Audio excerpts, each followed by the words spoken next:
émission 876. Cette semaine, Gods, en direct de Montréal, Québec, Canada. Vous écoutez, oui, les Mystérieux Étonnants.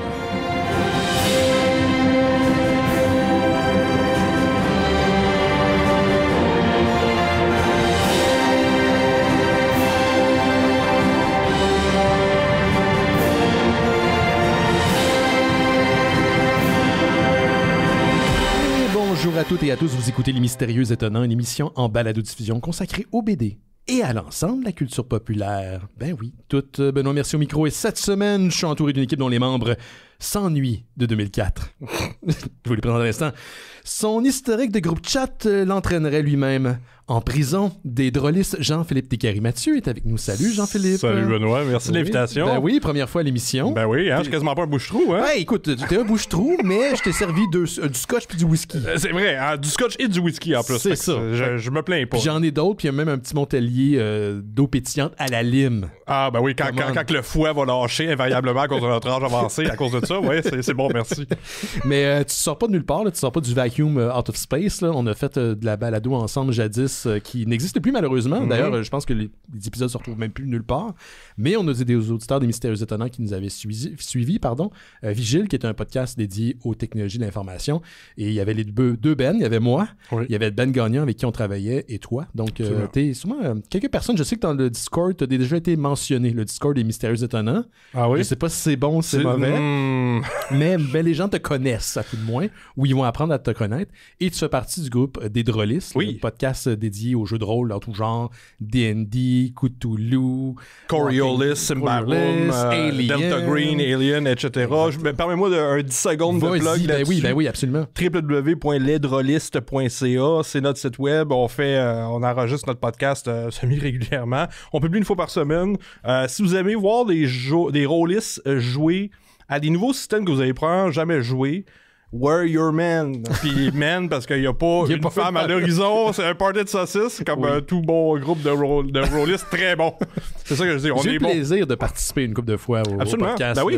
J'ai établi les bases qui est devenu le Ian Richards Verse. C'est vrai, c'est à cause de toi, ça? Oui, parce que Ian Richards, qui est un gars avec qui on joue, avec qui j'ai travaillé jadis pour Monsieur Net, je m'amusais à l'incarner. Je dis pas lui-même, un personnage très particulier qui avait des manies peut-être accentuées de Ian. Puis ça s'appelait tout le temps Ian B. Richard, Ian C. Richard, n'importe quel jeu auquel on jouait. Puis c'est ce qui est devenu les fondements du Ian Richard Verse, parce qu'il y a une variante de Ian dans tous les univers. Oui, puis c'est toujours la pire variante. C'est toujours la pire variante. On te salue d'ailleurs, Ian Richard. Oui, peut-être qu'il va nous écouter. Regarde, je vais y envoyer juste pour lui dire qu'on l'a plugué. Il va sûrement écouter au moins l'intro. C'est peut-être au moins qu'il va écouter. Ça sonne vaguement, je sais pas, condescendant. non, mon Yann fait longtemps que je l'ai vu. Yann. Yes. Juste avant de commencer, JP, je vais plugger le spécial de Noël du Dige des Mystérieux Étonnants qui aura lieu le 22 décembre prochain. Ça, c'est un dimanche. Ça commence à 20h en direct, mais le podcast sera disponible comme à l'habitude en balado par la suite. C'est le dernier show qu'on fait avant la pause des fêtes. Et on revient plutôt en 2024, juste à temps pour la Troisième Guerre mondiale. Donc, on va prendre une petite pause pour être prêt à être irradié dans les premières semaines du mois de janvier. Ça va être bien cool. Mais oui, soyez des nôtres. C'est tout le temps génial quand les gens nous écoutent en direct. Je répète la date, le dimanche 22 décembre, 20h. Donc, comme à chaque année, d'ailleurs, je vais vous demander de nous laisser un petit message vocal sur notre SpeakPipe. Ça, vous devriez l'utiliser d'ailleurs pour les drôlistes. C'est une bonne façon de communiquer avec les... J'ai pensé à plus d'une reprise de te laisser faire un tour pendable sur ton SpeakPipe, puis je suis juste paresseux. T'auras pas été le premier, par contre. Mais je sais, mais à ma saveur. Raciste, c'est sexiste, homophobe. Oui, j'aurais passé, absolument, c'est sûr. Donc, si vous laissez un message pour le spécial de Noël des Mystérieux Étonnants, le lien SpeakPipe est disponible dans le descriptif de l'épisode. Donc, ça peut être un souhait de Noël, quelque chose que vous avez découvert en 2024, des souhaits pour l'équipe pour 2025, ou juste tout simplement nous saluer. Commencez à y penser, parce que là, c'est pas des farces, c'est dans un mois Noël. On est le 25 aujourd'hui, le 25 novembre, donc ça s'en vient dans un mois. Donc, dès maintenant, vous pouvez laisser le message pour le spécial de Noël que je vais plugger tout à l'heure d'ailleurs. Puis autre petite blague, parce que JP, si toi tu l'as pas fait, je vous invite à acheter vos billets pour le Sapin a des boules, représentation participative du 20 et 21 décembre prochain dans le cadre de McFly Event. McFly Event, c'est parrainé par Jarrett Mann, celui-même qui est derrière le festival Spasm. Et depuis quelques années, il fait des projections participatives. Il a fait Back to the Future 2, 3, Ferris Bueller Days Out. Et là, on va faire pour la 3e année Le Sapin et les Boules, version francophone, bien sûr, de Christmas Vacation avec Chevy Chase. Et cette année, non seulement on fait 2 représentations au Club Soda, mais on a un invité de marque, et ça, c'est pas une blague, un invité d'honneur qui va assister aux représentations. Le réalisateur lui-même de Christmas Vacation va être avec nous, parce que je vais vous l'apprendre, quoique ça circule sur les internets depuis au moins 2 semaines. C'est un Québécois d'origine, il est montréalais. Il vit à LA depuis plusieurs années, mais il parle encore français. Il a retenu son français, donc il sera l'invité d'honneur pour cette représentation. Je peux te dire que l'équipe, on est bien excités, on aime ça faire ça, on fait ça pour le fun, mais on est bien nerveux de savoir que le gars qui a réalisé Christmas Vacation, Le Sapin a des Boules, va être présent puis nous voir faire nos simagrées sur scène. Fait que c'est comme un genre de Rocky Horror Picture Show, mais pour hétérosexuels. Ben, pas forcément, là. Okay. Ça, c'était ton opinion. C'est mon opinion de Oui, de Monsieur Blanc au-dessus de la trentaine. Mais oui, largement au-dessus de la trentaine. Largement au-dessus de la trentaine, je voulais pas le spécifier. Mais oui, mais c'est un gros party. D'ailleurs, c'est une bonne question que tu me poses parce que c'est ouvert à toute la famille. C'est une question de merde, là. C'est une question de merde, mais qui m'amène d'une réponse positive. C'est ouvert à toute la famille. On fait pas tout le film au complet. On va pas refaire toutes les scènes, mais il y a des scènes clés et on en rajoute à chaque année. Donc, il y a des nouvelles scènes encore cette année qui vont être là. Il y a des choses que la foule peuvent crier à l'écran alors que le film est projeté. Donc, il y a l'écran en dessous, il y a une représentation des acteurs. C'est très minimaliste, un peu j'allais dire camp d'été. Un peu théâtre d'été. Il faut utiliser son imaginaire, mais on est pas mal dédié dans les costumes, dans les manies. On essaie de faire les mêmes actions puis les mêmes gestes en même temps que ce qui est projeté à l'écran. Des fois, il arrive, puis c'est dans ce temps-là que la magie s'opère. C'est vraiment une belle soirée. Le monde sont full dedans. Puis cette année, parce que le réalisateur est présent, je crois que ça va être comme fucking malade. Rappelle la date? Donc, c'est le 20 et 21. Merci, c'est pas ton premier podcast.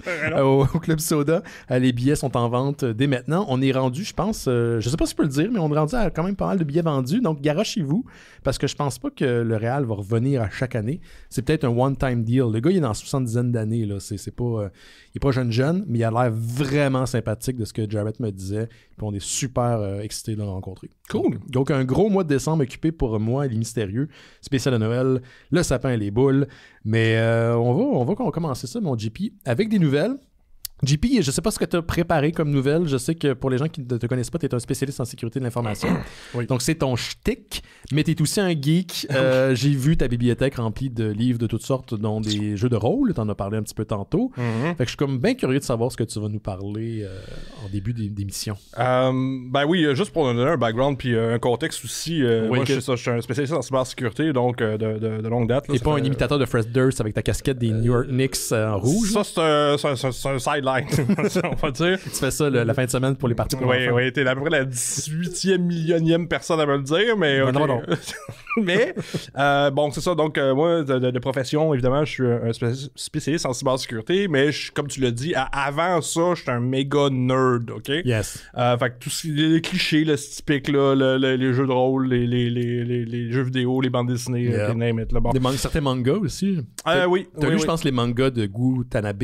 Oui, la réimagination des contes de H.P. Lovecraft en version manga, qui sont toutes excellentes. Sont toutes bonnes. Sont toutes bonnes. Puis on a parlé souvent à l'émission, c'est probablement une des meilleures adaptations de Lovecraft. Ce qui est difficile à faire. Absolument, parce que comment décrire l'innommable? Ben exactement, c'est indicible par définition, tu peux pas le voir, tu peux pas le comprendre, tu peux pas le décrire. Mais son style fonctionne parce qu'autant qu'il est clair, il laisse un peu à l'interprétation, puis c'est là où le mélange est parfait. Oui, puis j'aurais jamais cru que ça aurait fonctionné, parce que oui, je lis des mangas, tout ça, mais je suis pas un fan fini, tu sais. Moi, j'ai vu les grands classiques, genre Demon Fiend. Ah non, ok. Brièvement, Dragon Ball. J'ai plus vu les affaires qui m'ont tordu l'esprit. J'ai vu ça vraiment trop jeune, la Blue Girl, le Rotsuki de G et compagnie. compagnie. Bon. Ouais, c'est ça. Tout ça pour dire que tu sais, j'étais un geek avant tout. Fait que j'ai essayé de construire mes sélections de 3 nouvelles qui tournent autour du geekdom, si on veut.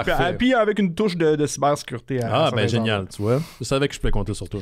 Fait que la première nouvelle, c'est rapporté par 404 Media, qui est un excellent média. D'ailleurs, si vous connaissez pas 404 Media, 404media.co.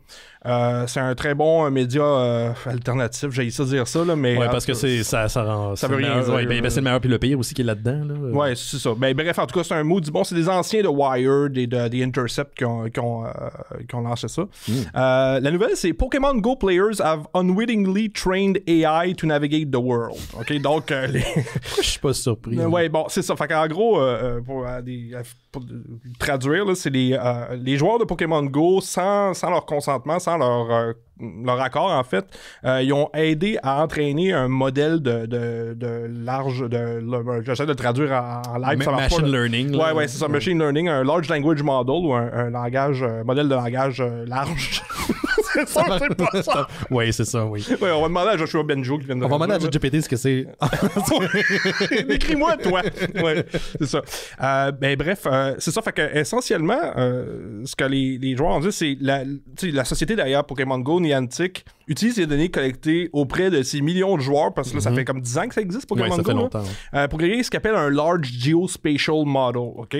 Ce modèle-là permet aux ordinateurs de percevoir puis interagir avec les espaces physiques, un peu à la même manière que les modèles de langage traitent le texte, mais avec l'espace physique, essentiellement. Okay. Comme donc toutes les divinations, les parcours, les rues, ce genre de choses-là. C'est ça, exactement. Ça utilise comment tu te déplaces dans un environnement pour entraîner une intelligence artificielle qu'eux autres, parce qu'eux autres, comme n'importe quel bon boardroom depuis 2 ans, ils sont tous genre « Oh, we gotta use AI now, make it work! » Puis là, le problème que les ingénieurs de Niantic sont comme « Fuck! » Mais c'est ça, Pokémon Go a beaucoup de données, mine de rien, sur ses joueurs depuis presque 10 ans. J'ai joué, moi, à ce jeu-là. Tout le monde a joué. Tout le monde a au moins installé une fois. Puis j'en profite d'ailleurs.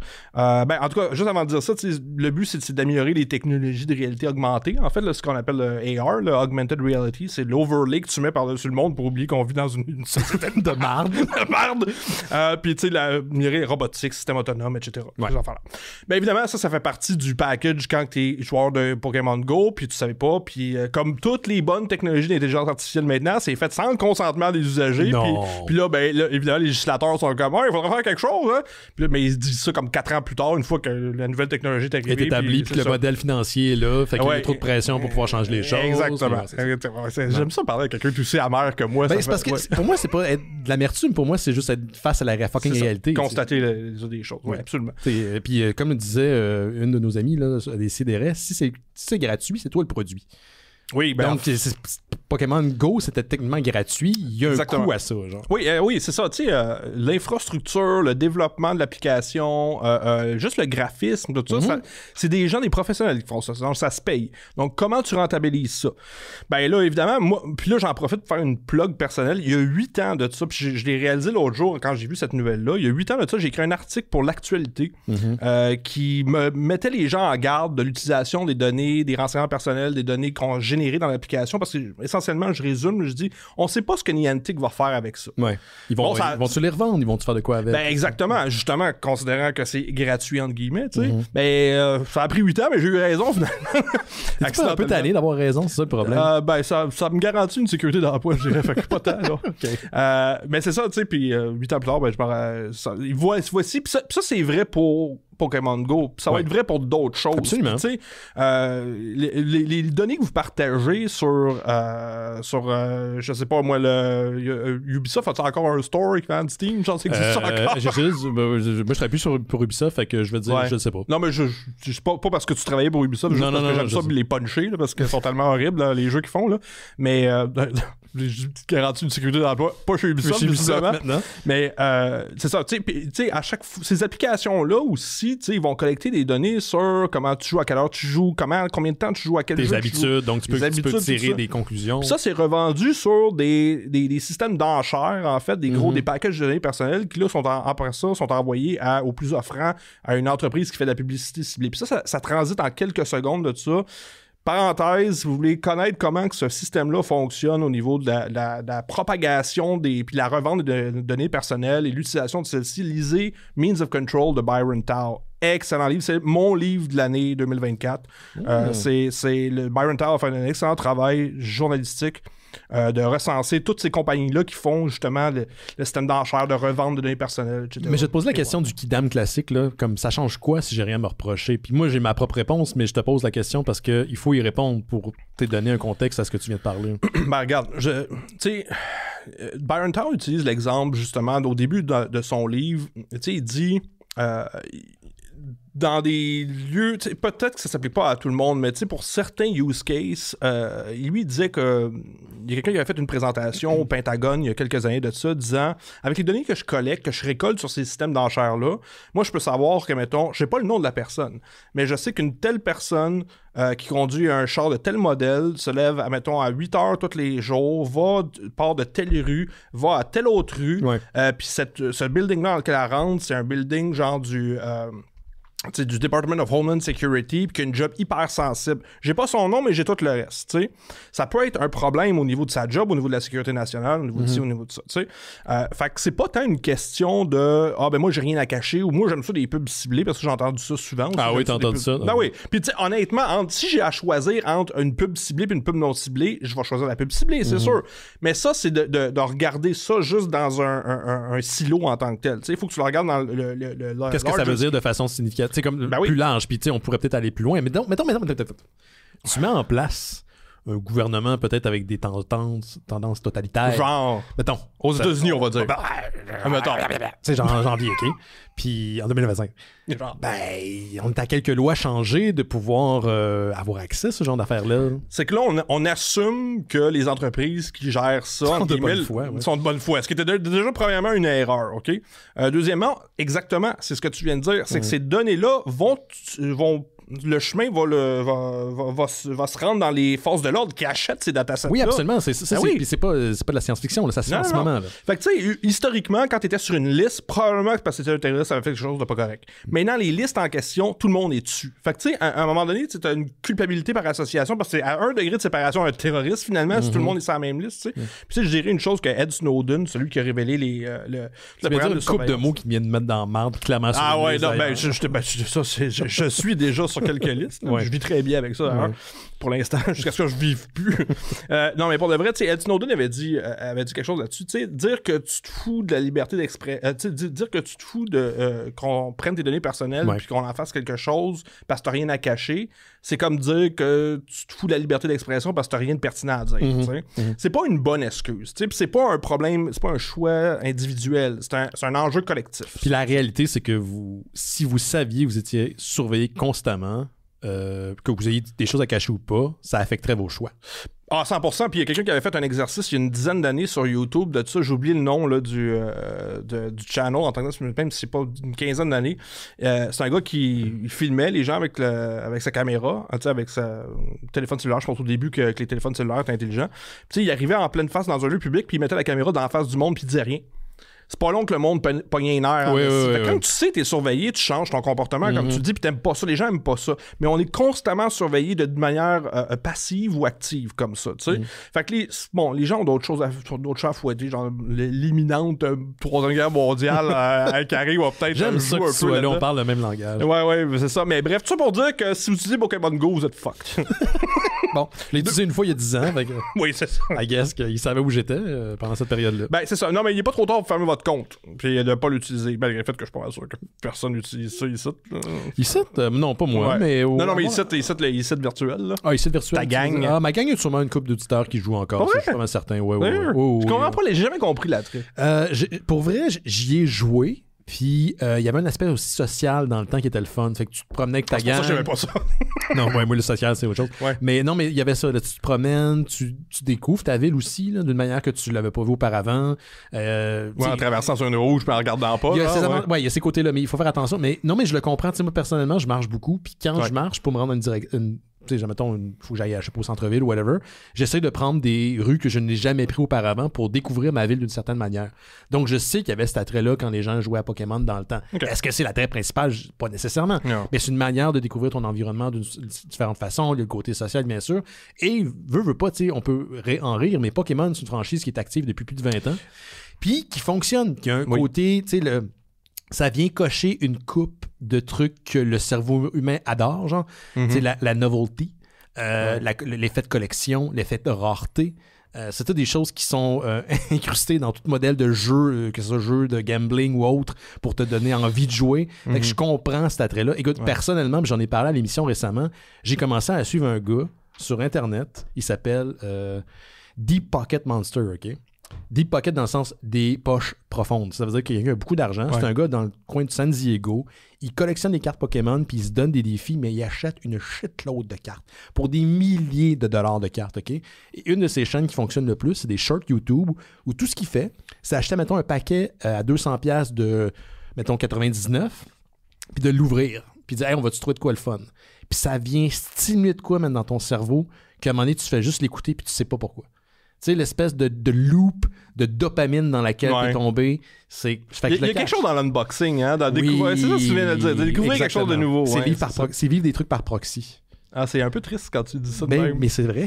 Parce que l'expérience humaine est très, très singulière. Donc, à un moment donné, tu essaies d'étaler tes affaires, mais tu n'as pas les moyens, tu n'as pas accès. Donc, ça, c'est une manière d'avoir accès. Tout ça pour dire qu'il y a une caractéristique dans Pokémon qui est très axée, justement, sur venir... mets des seins à Pikachu, puis je veux dire, c'est la franchise qui fonctionne. C'est la franchise. Rule 34.xxx, le site web, cherchez ça, Pikachu Tits. Non, vous n'êtes pas obligé de le faire. Non, vous êtes obligé de le faire. C'est obligatoire, c'est par la loi maintenant. Non, c'est pas nous autres qui nous envoyez ça. Non, mais là, je veux pas avoir l'air de gars qui diss Pokémon Go parce que... Non, mais je veux le dire parce que là, j'ai des blagues. En me réécoutant virtuellement, je me rends compte... Les gens ne te connaissent pas forcément, là. Non, mais c'est ça. Je veux dire, mais j'ai pas à parler. Je suis un fan de lutte professionnelle. Fait que, tu sais, j'ai pas de raison mais moins, c'est très bon, là. Très bon. Non, mais là, j'ai vu Big Boom et J Shit, là, tout ça. Puis là, j'ai fait... Ah, non, c'est exactement ce que j'aimais pas de la lutte professionnelle, puis là, le AEW t'en as le faire. Mais de toute façon, anyway, Vince, il est plus rendu chez la I, fait que... Non, là... Qui va peut-être revenir parce que ça serait pas surprenant. Non, il se donne, puis la bonne nouvelle, c'est que ça va être sur Netflix bientôt, fait que ça va être plus accessible, puis je vais être bien content de redécouvrir le produit de la WWE. Ça va être génial, ils vont trouver une autre façon pour pouvoir nous booster le prix. Assurément, ça c'est certain. Soyez pas surpris. Fait qu'on passe de Pokémon, on passe aussi à Buffy, parce que moi, c'était mon obsession à l'époque où Pokémon est un petit peu arrivé. Puis en 2018, la franchise de comic book qui a continué la série après la fermeture de la série télévisée était publiée chez Dark Horse Comics. Donc, pour les gens qui ne le savent pas, t'as Marvel, t'as DC bien sûr, puis t'as des tierces comme Image, qui est comme un peu le troisième concurrent, si vous voulez. Et il y en a plein d'autres qui se séparent le marché. Puis t'as Dark Horse Comics qui a fait dans la franchise pendant longtemps. Ils ont fait Star Wars avant que Marvel le récupère. Ils ont fait Predator, Alien. Tout ça est maintenant rendu chez Marvel. Mais ils ont fait aussi Buffy. Et donc, Buffy se poursuivait saison 8, 9, 10, même jusqu'à 12 du côté de Dark Horse. Et en 2018, ça a pris fin. Et c'est Boom Studios, un autre tierce maison d'édition, qui a récupéré les droits. Puis qu'est-ce qui est intéressant de Boom Studios, c'est que non seulement ils ont continué à publier du Buffy, mais ils se sont dit, hey, on va réactualiser cette franchise-là qui a quand même presque 20 ans. Quand même. Et je dois dire, du premier trade que moi j'ai lu jadis, c'était quand même très bon. Donc c'était actuel dans notre réalité à nous, avec les téléphones cellulaires, toutes les choses qui ont ruiné l'humanité. Puis c'est très bien. On a actué des personnages, mais il y en a qui revenaient. Donc une relecture avec des personnages excessivement iconiques qu'on reconnaissait. Et là, c'était publié jusqu'à tout récemment. Et il y a des gens qui ont remarqué que sur le store électronique et même sur les prochaines ventes en ligne, Buffy et Firefly, qui sont deux séries de Joss Whedon, soit dit en passant, ne seront plus publiées chez Boom Studios. Et la raison, du côté de Bleeding Cool, qui est un site spécialisé en comic book, on nous dit c'était plus viable au niveau des affaires. Donc, on n'a pas décidé de renouveler la franchise du côté, ou plutôt la licence du côté de Boom Studios. Et là, on va laisser ça aller dans les terres. Quoique c'est deux franchises qui ont un fanbase excessivement dédié. Mm-hmm. Donc, ça risque de se retrouver ailleurs. Et là, Firefly, Buffy, ça appartenait à qui? 20th Century Studios. Ouais. 20th Century Studios, ça appartient à qui? Disney. J'allais dire Disney parce que c'est probablement tout appartient à Disney. Et on appartient à Disney nous autres aussi. Oui. Serait-il possible qu'éventuellement Buffy et Firefly fassent le saut comme Alien et Predator l'ont fait du côté de Marvel? c'est pas improbable. Donc, ça veut pas dire que parce que la franchise cesse d'exister de côté de Boom, qu'elle va être finie, qu'elle va mourir de sa belle mort. Je serais en fait très, très, très surpris. Parce que même si c'est un petit pourcentage des gens qui suivaient la série, qui lisent le comic book, ça reste une fanbase qui est dédiée. Donc, si vous aviez des comics publiés chez Boom, que vous avez dans votre possession, gardez-les précieusement, là, parce que pendant un certain temps, il y a une certaine inflation, une bulle où ceux-ci vont devenir plus chers. Puis vous allez peut-être pouvoir les revendre. Comme ceux d'ailleurs Dark Horse, ça fait peut-être quelques années là, que c'est plus disponible, là, mais si vous mettez la main dessus, là, il y a certains numéros où ça peut coûter quand même assez quelques bidous pour les acheter. Tu vois, j'ai jamais embarqué dans Buffy. Dans Buffy, j'avais une ex qui était une fan finie de tout ça. On la salue. J'ai rien contre, là, ouais. Mais c'est drôle parce que j'étais un fan de Firefly, puis tu sais, moi, j'ai vécu la fin de Firefly live. La seule saison. La saison qu'il y a eu, puis tu sais, t'as tellement un fataliste qui est comme genre, tu sais, Lightning is never gonna strike twice again au même endroit, tout ça, mais là, avec le milking de la mélancolie actuelle, pour des vieux comme nous, qui sont c'est ça. Comme nous autres, c'est comme il y a une chance de faire revivre ça parce qu'on a, là maintenant on a un pouvoir d'achat, moyens, ouais, c'est ça. Sort of là, en tout cas, on est dans 1% mondial quand même. Oui, on est très bien là. On se plaint dans notre propre bulle. Oui, absolument. Mais bref, on a de l'argent maintenant, puis on peut utiliser cet argent-là pour leur dire, hey, on serait down d'avoir du nouveau contenu de fucking Firefly, qui est une des meilleures soap opera, pas des soap, excuse-moi, de Space Opera, qui a fait un lapsus. Je te suivais. Oui, de l'histoire, tu sais, c'est génial. Fait que, moi, je suis content de voir ça. Même si c'est un peu triste là, de recenser le passé constamment, puis running out of future. Quand c'est fait, oui, mais justement, c'est pour ça que les gens se retournent vers le passé, mais quand c'est bien fait, j'ai pas de problème avec jouer avec ce niveau-là de mélancolie.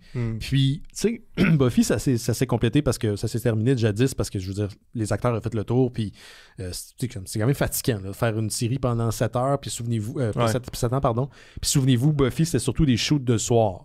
Fait qu'imaginez tourner de nuit pendant des années. Fait que j'étais bien content de voir la suite en comique que j'ai, ma foi, bien aimé. Puis elle a eu une belle vie. Il y a eu des spin-offs, il y a eu Angel, il y a eu Spike, il y a eu plein d'affaires. Très sceptique de ce que ça allait devenir du côté de Boom. Puis finalement, on m'a servi de quoi de nouveau. Là, j'ai hâte de voir ce qu'ils vont faire avec qu'importe où ça va aboutir. Est-ce que ça va être dans le même univers? Est-ce que ça va être des spin-offs? Est-ce qu'on va sauter dans la saison 13? Est-ce que ça va revenir du côté de Dark Horse Comics? Quoi qu'il en soit, je serais vraiment surpris que ça finisse par mourir de sa belle mort puis qu'il n'y ait pas de comic book de Buffy dans le futur. Ça je serais vraiment surpris. Mais pour l'instant, ça prend fin du côté de Boom. D'ailleurs, je parlais de Predator, je parlais d'Alien, tu parlais de nostalgie qu'on allait milker. Oui. En ce moment, JP, je sais que tu lis un peu de comics, mais pas de Marvel. Oui. Il y a un auteur qui s'appelle Benjamin Percy qui a fait des crossovers Predator et des personnages de Marvel. Il y a un crossover Predator et Wolverine qui est pour vrai bon. On en a parlé à l'émission, on a full trippé. C'est du gros schlock, mais on a full aimé ça. Ouais. Il y en a eu un Predator versus Black Panther. Et là, ça a été annoncé la semaine passée. Marvel l'a teasé en 2025. Il va y avoir un Predator versus Spider-Man. Donc, écrit encore une fois par Benjamin Percy. Donc, quelqu'un qui s'amuse peut-être avec des concepts un peu rigolos, quoique le crossover, ça fait partie de l'ADN du comic book, puis qui fait quand même quelque chose de bon avec ça. Donc, il y en a un qui va... Cette série-là va sortir en 2025. On n'a pas encore la date. On sait que le dessinateur, c'est un certain Marcelo Ferreira, mais Benjamin Percy, comme je l'ai dit, a écrit les autres comics Predator versus dans l'univers. Donc, si c'est à la hauteur des deux autres séries, je pense qu'on va avoir de quoi de bon avec Spider-Man. Moi je veux voir le moment dans le temps, exactement, où quelqu'un a réalisé qu'il pouvait juste milker puis mixer les affaires ensemble pour avoir du contenu infini. Genre, tu sais, mettons justement Predator versus Greta Thunberg, là, ou whatever. tu peux tout faire à cette heure. Tu peux juste. Je veux voir ce comic-là, ouais, en fait, oui. Tu prends une propriété intellectuelle, puis t'as découpes en morceaux, puis là, c'est sûr, il y a des hosties de white dudes là, dans une pièce, là, remplie de fumée, qui ont fait ça, qui ont découpé. How can we milk this as much as possible? Puis là, tu sais, ils ont tous découpé les personnages. Puis là, il y a comme des strings là, sur un mur plein de papier, là, puis tu sais, comme un peu crazy. Là. C'est sûr, là, c'est comme on est au chapitre 18 de 150 millions de ce mix and match. Mais c'est pas nouveau, parce que si tu regardes les années 90, du côté Dark Horse, quand c'est eux qui avaient la propriété des Aliens puis des Predators, c'est par là qu'a commencé les crossovers Alien puis Predator. Puis il y en a, tu sais, il y a beaucoup de marde, mais il y en a des très bons. Puis il y a eu un crossover qu'on a parlé à l'émission il y a super longtemps de ça, qui est un crossover entre Predator puis Batman. Puis c'était fucking excellent. Pour vrai. C'est de prendre connaissance des deux personnages, de leurs deux mythologies, puis les amasser ensemble, puis voir qu'est-ce qui colle. Puis des fois, ça colle pas, puis ça marche pas. Mais dans le cas de Batman Predator, ça collait. Dans le cas de Predator Wolverine, ça collait. Des affaires, des fois, Transformers versus Terminator, ça colle moins bien.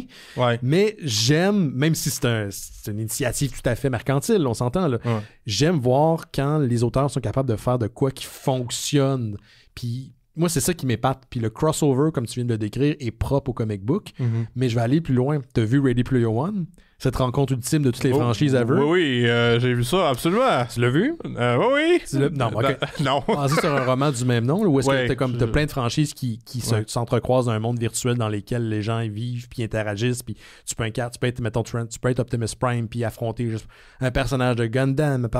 Puis, tu sais, ça a été adapté au cinéma par Steven Spielberg. Le monde, il pensait que ça n'allait pas être possible parce qu'on a justement fait appel à plein de franchises, donc plein de sociétés, puis ça a fonctionné. Ben, c'est ça, Fortnite. On est dans l'ultime rencontre de plein de franchises qui ne devraient pas fonctionner ensemble. Tu sais, t'as des trucs de Batman qui ont été là, Marvel a été là, t'as plein de crossovers qui ont été dans Fortnite, puis ça arrête pas, là. Fait que... Est-ce que Alien vs Predator est le premier crossover d'envergure de l'histoire? Sûrement Bonne pas, question, mais je penserais pas. Mais ça serait quoi? C'est autour de cette période-là, parce que je pourrais pas m'en souvenir avant de réel crossover avant. Dollman vs Demonic Toys. Jesus Christ, man. Tu t'as pas fourré souvent, toi? Hein? Non, ça dépend, c'est des périodes. Mais attends, c'est quoi ça? C'était les franchises de la Full Moon, là, qui étaient des films. Full Moon faisait des films de série B, des films d'horreur. C'est eux autres qui avaient Demonic Toys. C'est quoi? Sur Red Letter Media qu'on a parlé récemment. On en a parlé récemment. Okay, donc, il y a eu un crossover Dollman à un moment donné, puis Demonic Toys. Mais j'avoue, la plus grande, le premier film crossover, en bonne et due forme, je vais essayer de trouver ça, mais oui. Si vous le savez, écrivez-le dans le chat. Subscribe, like, and promote, and whatever. Non, là. on n'est pas. Non? On est comme Red Dead Media. On s'en foutait, ouais. Il y avait juste quelques zéros en moins dans le compte de banque. Oui, on fait pas ça de notre vie non plus. Fait que c'est ce que j'avais pour côté comic book, mais juste ça, je suis bien content de voir ça du côté de Marvel, puis je suis bien content pour Buffy. Ben, je suis bien content pour Buffy. J'ai hâte de voir où ça va arriver pour Buffy. Ta deuxième nouvelle, JP? Ça, c'est une nouvelle... ça touche mon milieu, ça touche ton milieu, ça veut dire quoi? En fait, ça touche à l'intersection de la cybersécurité et l'islam. Fais attention à ce que tu vas dire, OK? Je le savais que tu allais dire ça. Fais attention à ce que moi, je fais juste rapporter la nouvelle, OK? Moi, je suis une victime là-dedans, OK? Là? Fais attention à ce que tu vas dire, parce que j'ai mon bouton... Je te fais pas de joke, là. T'as un bouton mute? J'ai un bouton de mute. Ah ouais? Je veux pas que tu... Je connais ton humour. Ouais. Mais les auditeurs le connaissent pas, fait qu'ils doivent apprendre à me connaître. Oui, mais ils peuvent aussi se garder une gêne. Fait que toi aussi, garde-toi en une. Là, j'ai rien dit, j'ai même pas lu le titre encore. C'est parce que c'est la façon que tu l'as présenté. Ben voyons, de quoi tu parles? Voir que je fais exprès pour présenter ça de manière awkward pour que ça crée un malaise. Oui, ça serait bien la première fois que ça arrive. Ça. Fait que Newsweek rapportait la semaine dernière. Oh, fuck. La journée de ma fête, d'ailleurs, le 18 novembre. Ah, bonne fête. Merci. Un pas de plus vers la tombe. Yes, Pakistan's top cleric declares VPN use un-Islamic. VPN, ça veut dire comme le service de virtual private network? Oui, exactement. Donc, l'utilisation de VPN, selon le clerc en chef du Pakistan, c'est haram, donc non islamique. C'est contraire à la charia, supposément. Mais c'est quoi la raison? Là, je suis intrigué par sa raison. Mais en fait, c'est ça. C'est Raghib Naimi, là, que je butcher sûrement pas son nom, qui est à la tête du Conseil de l'idéologie islamique du Pakistan, un organisme très progressiste, si on peut l'imaginer par le nom seulement. Ouais. A déclaré l'utilisation des réseaux privés virtuels, les VPN, est contraire à la charia. Donc, cette décision-là soutient les efforts du ministère de l'Intérieur du Pakistan pour interdire les VPN. Eux autres, ils disent que... parce que ça donne accès à du contenu... blasphématoire, selon eux, exactement. Okay, ou menaçant l'intégrité nationale. Je vois le genre. Donc, AKA, tu peux écouter du contenu qui vient de l'Occident. Genre, donc, ça peut c'est mauvais. Les mœurs. Ouais, exactement, okay, absolument. OK, là, je cherchais une raison technique dans ma tête comme une épée, mais il y a une raison sociale, d'ailleurs. En fait, c'est purement ça. On s'entend que c'est réactionnaire. Bon, pour ceux qui ne savent pas, les VPN, c'est une manière de... tu délègues des commandes à un autre ordinateur, essentiellement. C'est ça que c'est un VPN. C'est que, bon, c'est vendu vraiment comme un truc de sécurité, mais ça l'est pas tant que ça. C'est une grosse bullshit marketing là, autour des VPN. T'es en train de me dire que j'ai un VPN pour rien? Ben, pas nécessairement pour rien. C'est juste que c'est surfait l'utilité réelle des VPN. Parce qu'on parle souvent d'aspect sécuritaire. Ouais, bon, mettons un VPN, ce que ça va faire essentiellement, c'est qu'à la base, dans l'entreprise, souvent un VPN, c'est de te permettre de te connecter, mettons, de chez vous à un réseau entrepreneurial, corporatif, etc. Ça crée un tunnel. Normalement chiffré, pas tout le temps, donc sécuritaire souvent. Puis ça te permet de communiquer deux ordinateurs ensemble, de connecter deux networks ensemble. Donc, mettons, si tu travailles de la maison, tu peux assurer au serveur de ta job que tu es réellement la personne que tu dis, puis tu n'es pas en train d'accéder. C'est pas un truc d'authentification, mais dans le sens, ça connecte ton réseau de maison puis le réseau de la job. Donc, ta base de données ou qu'importe tes fichiers. Les trucs que tu pourrais pas normalement accéder de l'extérieur, à moins d'avoir un accès VPN. Okay. Fait que les VPN commerciaux, ce qu'on voit souvent là, dans les pubs de tous les YouTube channels, de NordVPN et compagnie, eux autres, essentiellement, c'est que ça te permet, mettons, quand tu vas sur www.radiocanada.ca, on va dire, ben là, dans les logs chez Radio-Canada, ils savent que c'est ton adresse IP, toi qui as Canada. Ouais, ben, du Canada, puis l'adresse IP spécifique, donc c'est quoi ton fournisseur d'accès Internet, etc. Bon. Ton channel, ton service VPN, ce qu'il fait, c'est qu'il va aller prendre la page de Radio-Canada pour toi. Donc, eux autres, dans leur log, ils voient l'adresse du service VPN. Ils voient pas ton adresse personnelle. Fait que ça occulte ton adresse IP personnelle. Maintenant, c'est la compagnie de VPN derrière ça qui sait qu'est-ce que tu vas chercher. S'ils gardent des logs, il y en a certains qui les gardent pas. Je peux te garantir à 100% qu'il n'y a pas un esti d'opérateur VPN qui va aller en prison puis retenir les logs pour ton 10$ par mois. 100% sûr. Mais il y en a-tu qui n'ont pas de logs? Moi, je crois pas à ça. OK. Ben, peut-être des services à 400$ par mois, ouais. Parce qu'il faut que tu couvres ton collatéral de légal et autres. Mais je te garantis que si le FBI ou la police débarque puis ils disent on veut les logs de tout ça, puis toi t'es comme non, je veux préserver l'anonymat de mon client à 5$ par mois. Il y a personne qui va l'en prison. Il y a personne qui va comme protéger le VPN du dude qui download du hentai, mettons. Absolument pas. Fait que ça, c'est factice. C'est un peu factice. Fait que c'est ça. Bon, fait que... Attends, excuse-moi, je peux te poser une question? Ça aide-tu pour... Non. Non, mais ça tombe chaud, mais non, tu sais. Décalisse. Non, mais ça permet-tu aussi de... Comment je peux dire ça? De pas se faire bombarder de certaines publicités parce que justement, tu caches ton IP, ça change pas. Non, c'est pas comme ça que ça fonctionne. Et vous lirez Means of Control de Byron Town, justement, qui en parle exactement parce que il y a Google, Apple et des autres gros fournisseurs, ils ont des identifiants uniques qui rattachent à ton activité en ligne. Cet identifiant-là, tu peux le changer, tu peux demander à Google qu'il le change, mais essentiellement, c'est un identifiant unique qui t'identifie toi comme personne, comme marketing target. Parce que nous sommes tous. Ce qui n'a rien à voir avec ton adresse IP. En tout cas, très peu à voir avec ton... C'est plus ton activité. Les GAFA connaissent tous les kinks de tout le monde, c'est ça que tu es en train de me dire? Oui. Probablement, oui. Okay. Mais bref, tout ça, finalement, le Pakistan, s'il met son pied à terre et il dit c'est de la bullshit, ça, c'est anti-islamique, c'est tout ça. Bon, évidemment... côté liberté d'expression, c'est un peu ordinaire. Évidemment, c'est un enjeu parce qu'il y a une utilité légitime, évidemment, au VPN, justement, pour occulter ton adresse IP. Quand tu es dans admettons que tu es militant LGBTQ au Pakistan, ça se peut que tu vas cacher ton identité. Mais bref, tout ça, ça a une utilité légitime. Mettons, si tu veux somehow, tu finis à être contre l'État, là, dans une liste quelconque que invariablement, tu vas finir dedans. Ça a une utilité légitime, puis là, ben, c'est un enjeu à cause de ça. Mais le conseil de l'idéologie islamique du Pakistan, il dit « Not on my watch ». Comment quelqu'un peut légiférer ça? Parce que ça, mettons, moi j'habite au Pakistan puis je me dis je veux avoir accès à un VPN. Techniquement, il n'y a rien qui peut me l'empêcher, à moins que l'Internet là-bas est comme fédéré. Est-ce que c'est le cas? Ben, c'est parce que souvent, ces pays-là où la pénétration de l'Internet est moins présente depuis moins longtemps, des fournisseurs d'accès Internet, il y en a des fois 2 ou 3 dans le pays. Fait que c'est pas difficile que quand tu es une théocratie religieuse puis au gouvernement, d'aller voir ces 2-3-là et dire là, ça va marcher de même, vous allez bloquer ça. Je veux dire, au Moyen-Orient puis en Afrique du Nord, ça fait longtemps que c'est une des choses qui a mené à le printemps arabe, justement, en 2010-2011. T'entends que Twitter était un outil de bien utile. Ouais, exactement. Fait que c'est ça. Fait que c'est pas tant difficile que ça d'utiliser une technique de strong arm pour ça. Intéressant. Ben, écoute... On salue les gens du Pakistan. Ben, on a des auditeurs un petit peu partout. Qui sait? Sûrement pas au Pakistan. Ah, tu serais surpris, on en a un peu partout. Ben, utilisez NordVPN. Vous allez pouvoir vous connecter. Je pense pas que... ça serait vrai. Je sais pas si je serais déçu ou honoré si j'apprends que les Mystérieux Étonnants sont bloqués dans un tierce pays. Ben, honnêtement, oui, ça veut dire que t'es une menace pour la... Mettons, c'est bloqué au Pakistan, t'es une menace pour l'État du Pakistan. Ben, je penserais pas, moi, je te mets que tout le monde. Menaçant l'intégrité nationale, c'est ça qu'ils ont dit, ça qu'ils ont utilisé pour invoquer le blocage de tout ça, Hey, en parlant de personnes qui ne risquent pas de brimer, comment t'avais dit ça? L'autorité nationale? Menacer l'intégrité nationale. Kevin Smith Es-tu fan de Kevin Smith? T'es pas dans en fait, je sais pas qu'est-ce que je fais ici parce que honnêtement, j'ai pas vu Buffy. Je suis pas un fan de Kevin Smith. Nous, tantôt, on parlait d'une bande dessinée de Marvel. Marvel, j'ai pas lu rien de Marvel depuis 25 ans. Tu t'en tires très bien. On a eu plusieurs conversations. Je sais pourquoi t'es ici. Okay. Mais non, mais je suis curieux parce que moi, j'ai une affection particulière pour Kevin Smith. Puis je suis peut-être un des seuls qui le défend encore. Je reconnais encore une fois tous les torts de son cinéma. Puis le kit, mais j'aime le gars. Puis j'aime que le gars, il fait ce qu'il veut.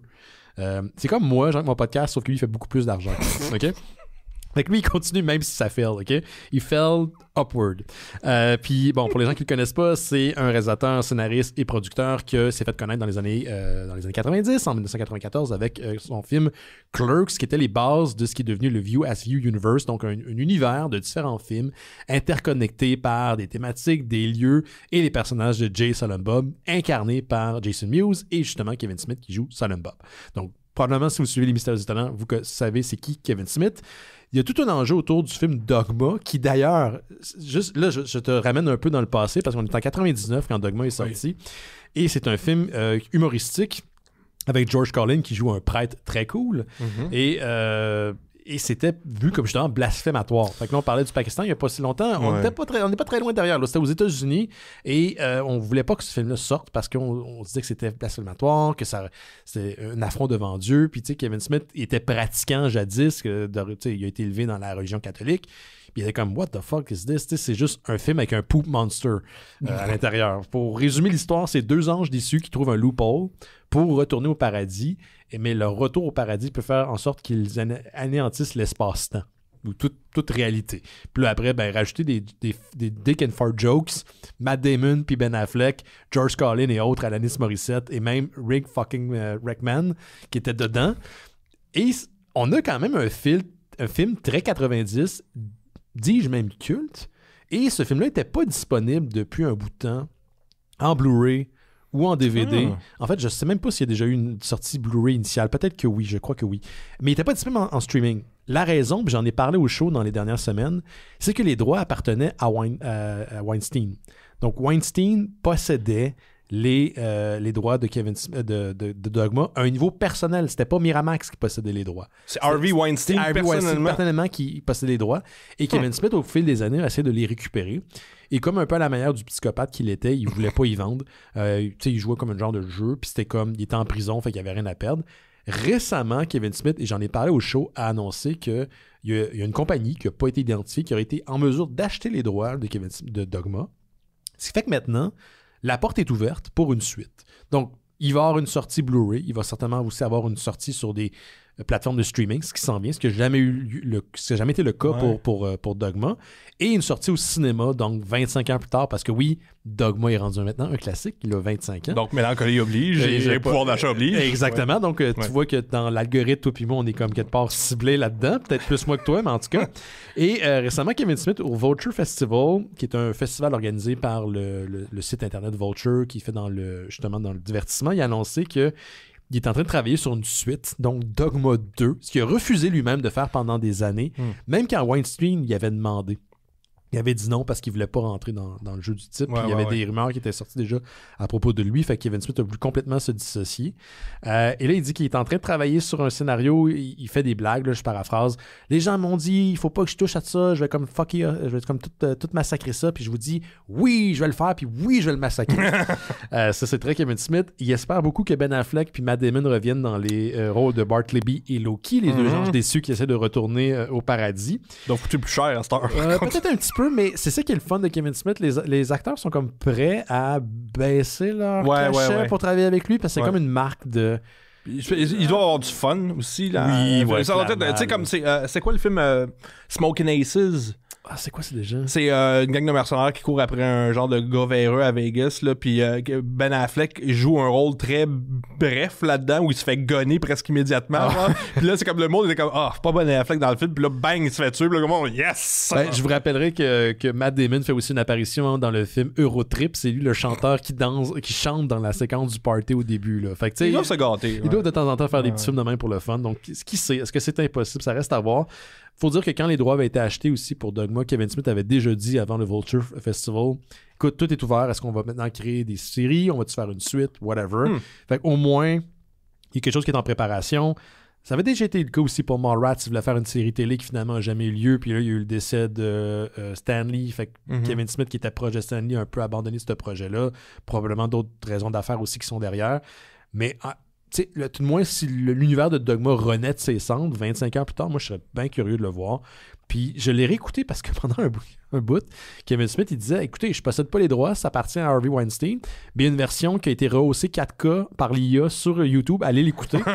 Et c'était la seule version High Definition qui était disponible pendant un bout. Là, elle a été retirée depuis que les droits ont été rachetés.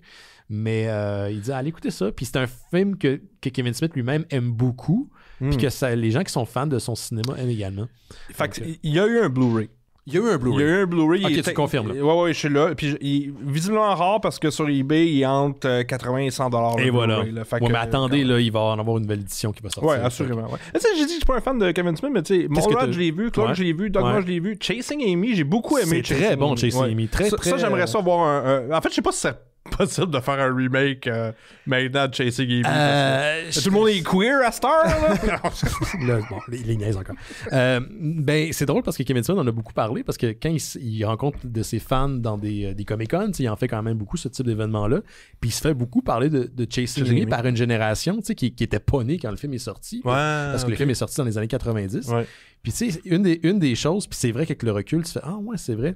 Les jeunes arrivent et disent « Hey, pourquoi vous dites que votre personnage principal, elle est pas lesbienne, elle est gay? » Puis il était comme non, pourquoi elle est pas bi, elle est lesbienne, genre, parce qu'elle est comme bisexuelle dans le film. Mais dans le temps, c'est la seule expression qu'on avait. On n'avait pas ce dialogue-là de disponible. Cette pluralité, en fait, de nuances, d'attirance de genre. Absolument, puis un langage pour en parler. Fait que je trouvais ça intéressant. C'est Kevin Smith qui lui-même est comme, c'est ce qu'on avait comme les mots dans le temps, puis maintenant, tant mieux, ça c'est un peu... C'était quand même audacieux comme film. Pour vrai, fin des années 90, Oui, puis réécoutez-le si vous avez la chance de mettre la main dessus.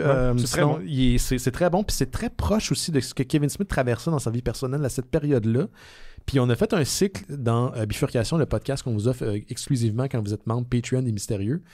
Et on a parlé de Chasing Amy. Kevin Smith, quand il est dans des thèmes qui sont proches de son cœur, il sort une profondeur qui en est surprenante, même désarmante. Parce que après, il va te sortir une joke de fart puis de dick. Puis Dieu sait qu'il y en a beaucoup dans son cinéma, là, puis ça vieillit très mal. Mais de temps en temps, man, il vient te sortir quelque chose, tu fais « Oh shit, il y a du cœur là-dedans. » Ben, je pense que c'est pour ça que c'est mon film favori de Kevin Smith, probablement, parce que c'est justement pas des dick and fart jokes. Non, il y en a, mais c'est pas juste ça. Oui, mais c'est pas... Oui, c'est ça, exactement. C'est pas la pierre angulaire du film en tant que tel. C'est un film intelligent, émotionnel, I guess, on pourrait dire. Puis qui essaie quelque chose. Touchant. C'est un gars hétérosexuel qui, dans les années 90, essaie de faire de quoi, de cinéma, d'une histoire d'amour. Moi, c'est un amour impossible. Il réinvente pas la roue au niveau de ce type d'histoire-là, mais il le fait très très bien là-dedans. Qui était parfait pour le contexte d'émancipation sexuelle des années 90. Absolument. Puis c'est drôle, je l'ai réécouté, puis récemment, j'ai fait shit, man, c'était à quel point on était dans une autre époque. Parce que c'est plus, en tout cas, j'espère qu'on retournera pas à cette période-là. Dieu sait que touche du bois, là, mais c'était très différent. C'est très différent, mais comme tu as mentionné, autant que tu avais du monde qui était en crise parce que c'est la montée des méga churches aux États-Unis. Yes, en même temps, en parallèle. Oui, c'était comme puis la pluralité sexuelle, toute la mouvance LGBTQ est partie pas mal principalement dans les années 90. Bon, il y avait du stock avant, évidemment. Là. Mais c'est peut-être consolidé plus cette période-là, je sais pas. Ben, en tout cas, pour l'avoir vécu, j'ai l'impression que oui. D'un point de vue de recul. Là. Ouais, il y a bien des affaires qui ont commencé à arriver dans les années 90. Honnêtement, la culture s'est accélérée dans les années 90. Fuck oui, man. Puis toi, puis moi, on s'échange, surtout moi, là, on s'échange souvent des mèmes genre nostalgico, fin des années 90, début 2000. Puis Dieu sait que moi, j'ai la nostalgie facile. Puis cette accélération-là, quand j'y repense, parce que j'y ai assisté, avec du recul, je fais comme, qu'est-ce qu'on savait pas dans quoi on s'embarquait, mais oui, c'est vrai que les choses allaient de plus en plus vite. On essayait tout était essayé, les drogues, les genres sexuels, tout pour de vrai. Non, mais pour de vrai, c'est ça. Puis ça a amené à des contrastes comme ça, avec des méga churches en crise contre Kevin Smith, puis des bons films. Parce que toute mouvance progressiste va amener son contraire. Il y a comme une énergie qui va même se... Ben, on est dans la même crise d'affaires en ce moment, sacrément. Ben, sauf au Pakistan. On va pas là. Fait que c'est ce que j'avais à dire sur Kevin Smith. Toi, t'as la nouvelle, JP, qu'est-ce que t'avais? Oui, c'est du journal Sun, qui est un... Ah oui, une excellente source. Incroyable. C'est de la cochonnerie. Mais ça, c'est la version américaine, c'est pas la version anglaise. Ah oui, ça, c'est mieux. Hein? C'est sûrement mieux. Ah, moi, je lis le New York Post, tu sais. Qui aussi de la vidange incroyable. Man, il y a combien de fois il a annoncé la venue des extraterrestres, le New York Post? Ben, c'est... Quelle coïncidence, parce que c'est une nouvelle, c'est les extraterrestres. Ça aussi, c'est un sujet dont on parle souvent, les extraterrestres. Communicating with aliens. Ah là, tu m'as perdu. Among skills offered as new extraterrestrial studies master's degree launches. Fait qu'aux États-Unis... Non. Aux États-Unis, c'est l'université Ubiquity en Californie qui a lancé un programme de maîtrise et de doctorat en études extraterrestres, man. Supposément que c'est le premier de genre, OK? Non, mais là, tu fais une face, là, mais oui, je fais une face, c'est parce que c'est complètement ridicule, à moins que tu me... Tu crois pas aux extraterrestres? Je crois aux extraterrestres. Je crois qu'on n'est pas ça dans l'univers. Est-ce qu'ils sont ici en train de nous visiter? Moi, je mets d'énormément de bémols par rapport à ça. OK. Écoute, le programme couvre l'histoire et la politique des ovnis. Non, mais tout le volet politique, admettons, du gouvernement américain, etc. Le traitement de tout ça. Ça, c'est intéressant. Ouais, ce qui est moins intéressant, c'est que ça couvre aussi les techniques pour communiquer avec des intelligences extraterrestres. Ça, bon. Basé sur, rencontre du troisième cycle. Un clavier, des lumières... Je sais pas. Un French dude. Les étudiants sont censés pouvoir développer des capacités intuitives et extrasensorielles pour interagir avec les entités. Ok, là, tu viens de vraiment... Là, tu sais que moi, je suis de plus en plus en crise par rapport à ce genre de déclaration-là. Là. Là, je suis le messager. Oui, je sais, mais tu viens de me mettre en crise. Okay, ouais, c'est pas difficile. Là. Non, mais... c'est pas difficile pour certains sujets. Mais écoute, c'est pour 5 000 $, à la maîtrise puis 16 000 $ pour le doctorat, honnêtement, moi, je trouve que c'est un bon deal. Pour un programme américain, c'est pas cher. C'est pas si cher que ça pour dire que tu peux communiquer avec des entités extraterrestres. Oui. Parce que ça, c'est une affaire que tu veux sortir en date. Genre, hey, je communique avec les extraterrestres. Moi, je te garantis que si tu sors ta maîtrise ou ton doctorat en communication extraterrestre à ta date, là, c'est bang dans le bed tout de suite après 2-3 crèmes de menthe double, là, le reste fait tout seul. Hey man, dans quelle année tu cruises, toi? Genre, JP, quand il cruise, il retourne en 82. Écoute, don't fix what's not broken, man. C'est drôle parce que ce programme-là, la lancée de ça coïncide avec une espèce de tout de puis là, on appelle plus ça des ovnis, hein. Maintenant, c'est des UAP. Des UAP, des Unidentified Aerial Phenomena. Ouais. C'est ça. Puis avec, c'est quoi le petit taré là, qui arrête pas d'aller au congrès? David Rush. Non, l'autre taré, là, Elonzo. Oui, celui que t'aimes, là, ton boy. Oui, mon boy, ouais. Le peddler, là. Oui, c'est tout, c'est tout des peddlers. Checker le lien avec Christopher Mellon, checker le lien avec l'autre dude, son petit ranch, là. Son ranch, c'est bullshit. Je peux-tu faire une parenthèse, man? Dude, pour vrai, autant que le New York Post, c'est un journal de très grande qualité. Ouais. La série des Basement Office. Ah, c'est eux qui font ça? Oui. OK. Réalisé par un certain Greenwood, j'ai oublié son nom de famille, là, son prénom. Résume l'opération de peddling de ces gens-là à un niveau granulaire qui est, ma foi, satisfaisant.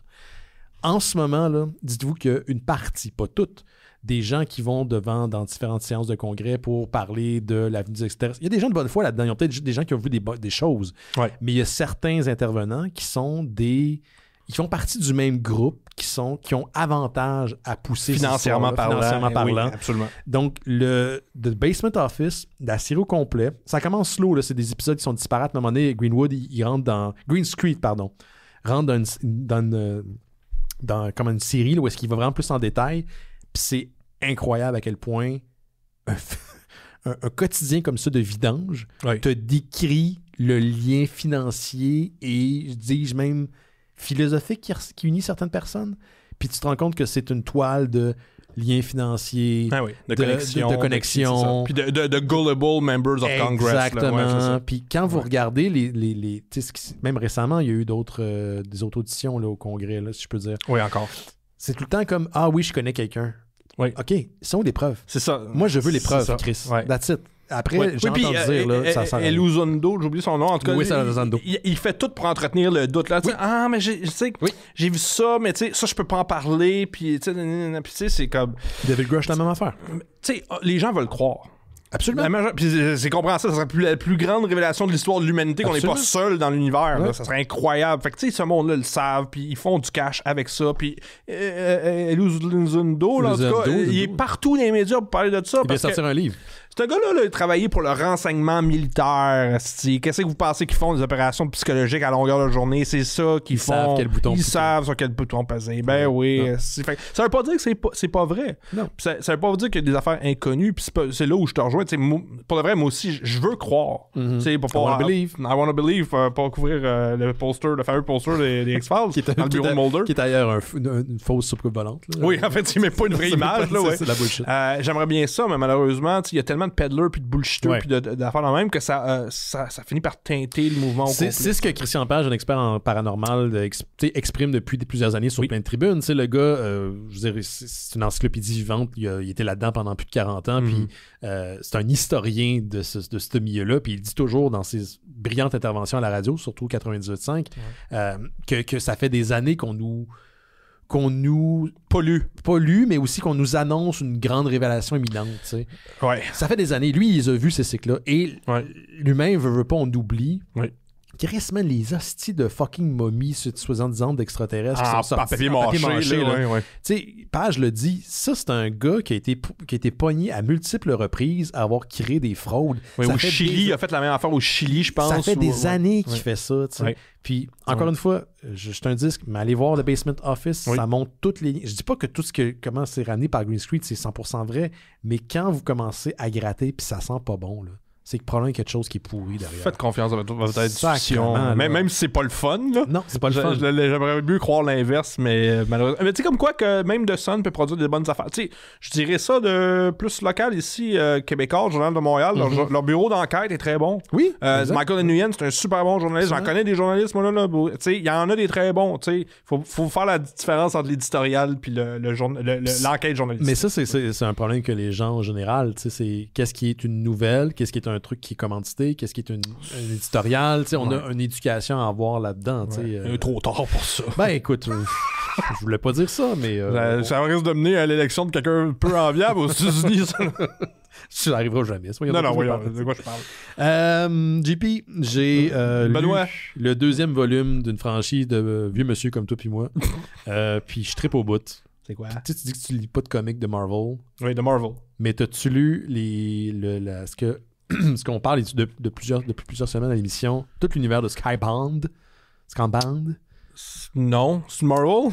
C'est pas Marvel. Ok, non, j'ai c'est pas Image Comics et Robert Kirkman, qui est l'auteur de Invincible, de Walking Dead, de Firepower, de plein d'autres séries à succès. Il a mis la main sur les licences de Hasbro. Donc, il a eu la main sur les G.I. Joe, les Transformers. Et il s'est dit, je vais faire je vais ramener ces comics-là, je vais faire un univers qui est consensuel. Et c'est la chose sur laquelle je trippe le plus dans les derniers mois en comic book. C'est comme si on réactualisait. C'est comme si on revenait avec tes vieux jouets, tes vieilles amours des années 80, ton vieux cartoon, puis on dit, hey, toi, le vieux monsieur, là, on va t'adapter à une chose qui est moderne, nouvelle, fraîche, sans perdre le côté amusant et d'aventure que ces cartoons-là ont. Et on en a parlé beaucoup à l'émission. Là, les gens à l'émission, si vous écoutez le show depuis longtemps, je vais juste me répéter, mais pour JP, il y a eu une série sur Duke, Cobra Commander. Il y a eu 2 trades à date de Transformers qui sont sortis. Le deuxième est sorti il y a 2 semaines. Et il y a une série de G.I. Joe qui vient de commencer. Et il y a quoi d'autre? Y a-tu un spécial Centerfold de la Baronne? Pas encore, mais ça s'en vient, ça c'est clair. Ça, c'est très 90 d'ailleurs. La femme le personnage qui m'a fait découvrir ma sexualité. Tu vois? Elle est de retour. Elle est de retour dans la série et pas sous forme de pop. Et on joue avec ses origines. Non, mais on l'actualise. Tu vas voir. Elle est du côté des bons cette fois-ci. Ah, elle a toujours été du côté des bons. Tu vas être dans ton univers. Elle a tout le temps été du côté. Oh mon Dieu, oui. Puis aussi, la série Void Rivals, qui est comme un peu ce qui a commencé tout ça, c'est une race extraterrestre qui vient pas du canon d'Hasbro. Mais d'une certaine manière, tout ça est interconnecté. Pour vrai, là, c'est fucking nice. Okay. Si t'as pas lu ça, là, moi je trippe. Puis à date, à tous ceux que j'en ai fait lire, certains trades, tout le monde a trippé. Il y a 2 trades de Void Rivals qui sont sortis, 2 trades de Transformers, le trade de Duke, le trade aussi de Cobra Commander, et je sais qu'il y a Destro et Scarlet qui est sorti récemment. Eux autres, je les ai pas lus, mais il paraît que c'est très bien aussi. Mais tout ça est un univers consensuel. Okay. C'est tout interconnecté. Puis j'ai lu le 2e volume de Transformers 1 an plus tard, presque. Je pense que le dernier est sorti il y a peut-être 6 mois, 1 an à peu près. C'est Daniel Warren Johnson qui écrit. Il avait écrit et dessiné le premier trade. Là, il est juste à l'écriture pour l'instant. Puis il est remplacé au dessin par un certain George Corona qui reprend vraiment bien le style de Warren Johnson. D'après moi, c'est pour ça qu'il a été choisi. Là. C'est un style très éclaté, énergique, constamment en mouvement, qui n'est pas sans rappeler le manga aussi, sans être complètement dans ce style-là. Mais il n'y a pratiquement pas de coupure. T'sais, moi, j'aime beaucoup le coup de crayon de Warren Johnson, mais pour vrai, là, si vous trippez sur son style, vous allez full embarquer sur celui de Corona. Ça marche super bien. On est dans la zone que je parlais tantôt, où on réactualise des personnages qu'on connaît, puis on les rend excessivement terrifiants. Shockwave, là, qui est le personnage qui il y a comme un spot dans. Tu sais, il est mauve, là, puis il y a comme une main en canon, puis il était sur Cybertron, des vieux comic books. Ouais. C'est comme le bourreau de Cybertron dans cette série-là. Puis il est sadique, il est terrifiant, il est dégueulasse. Un point où est-ce que les autres Decepticons comme questionnent son leadership. Puis c'est ça que j'aime aussi dans la série, c'est qu'on n'a pas peur de. Les thèmes plus matures dans le fond. Mature, une approche mature. Approche plus mature, mais sans perdre justement le côté plus cartoonesque. Les Decepticons vont se poser des questions. Ils ont un certain code d'honneur, même si c'est eux autres les vilains. Ouais.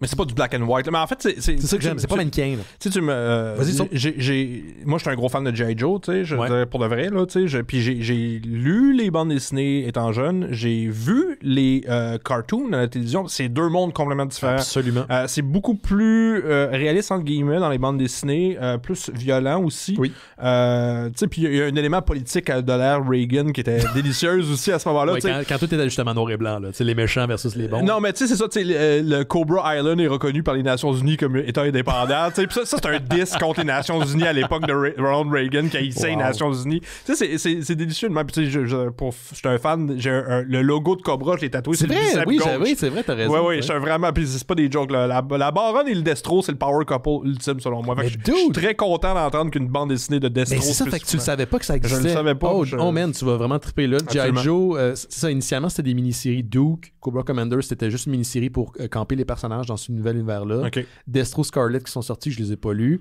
Puis là, l'ongoing, si tu veux, la série en continu de G.I. Joe, le premier numéro est sorti la semaine passée ou il y a 2 semaines, le single, et éventuellement dans 6 mois, on va avoir un trade.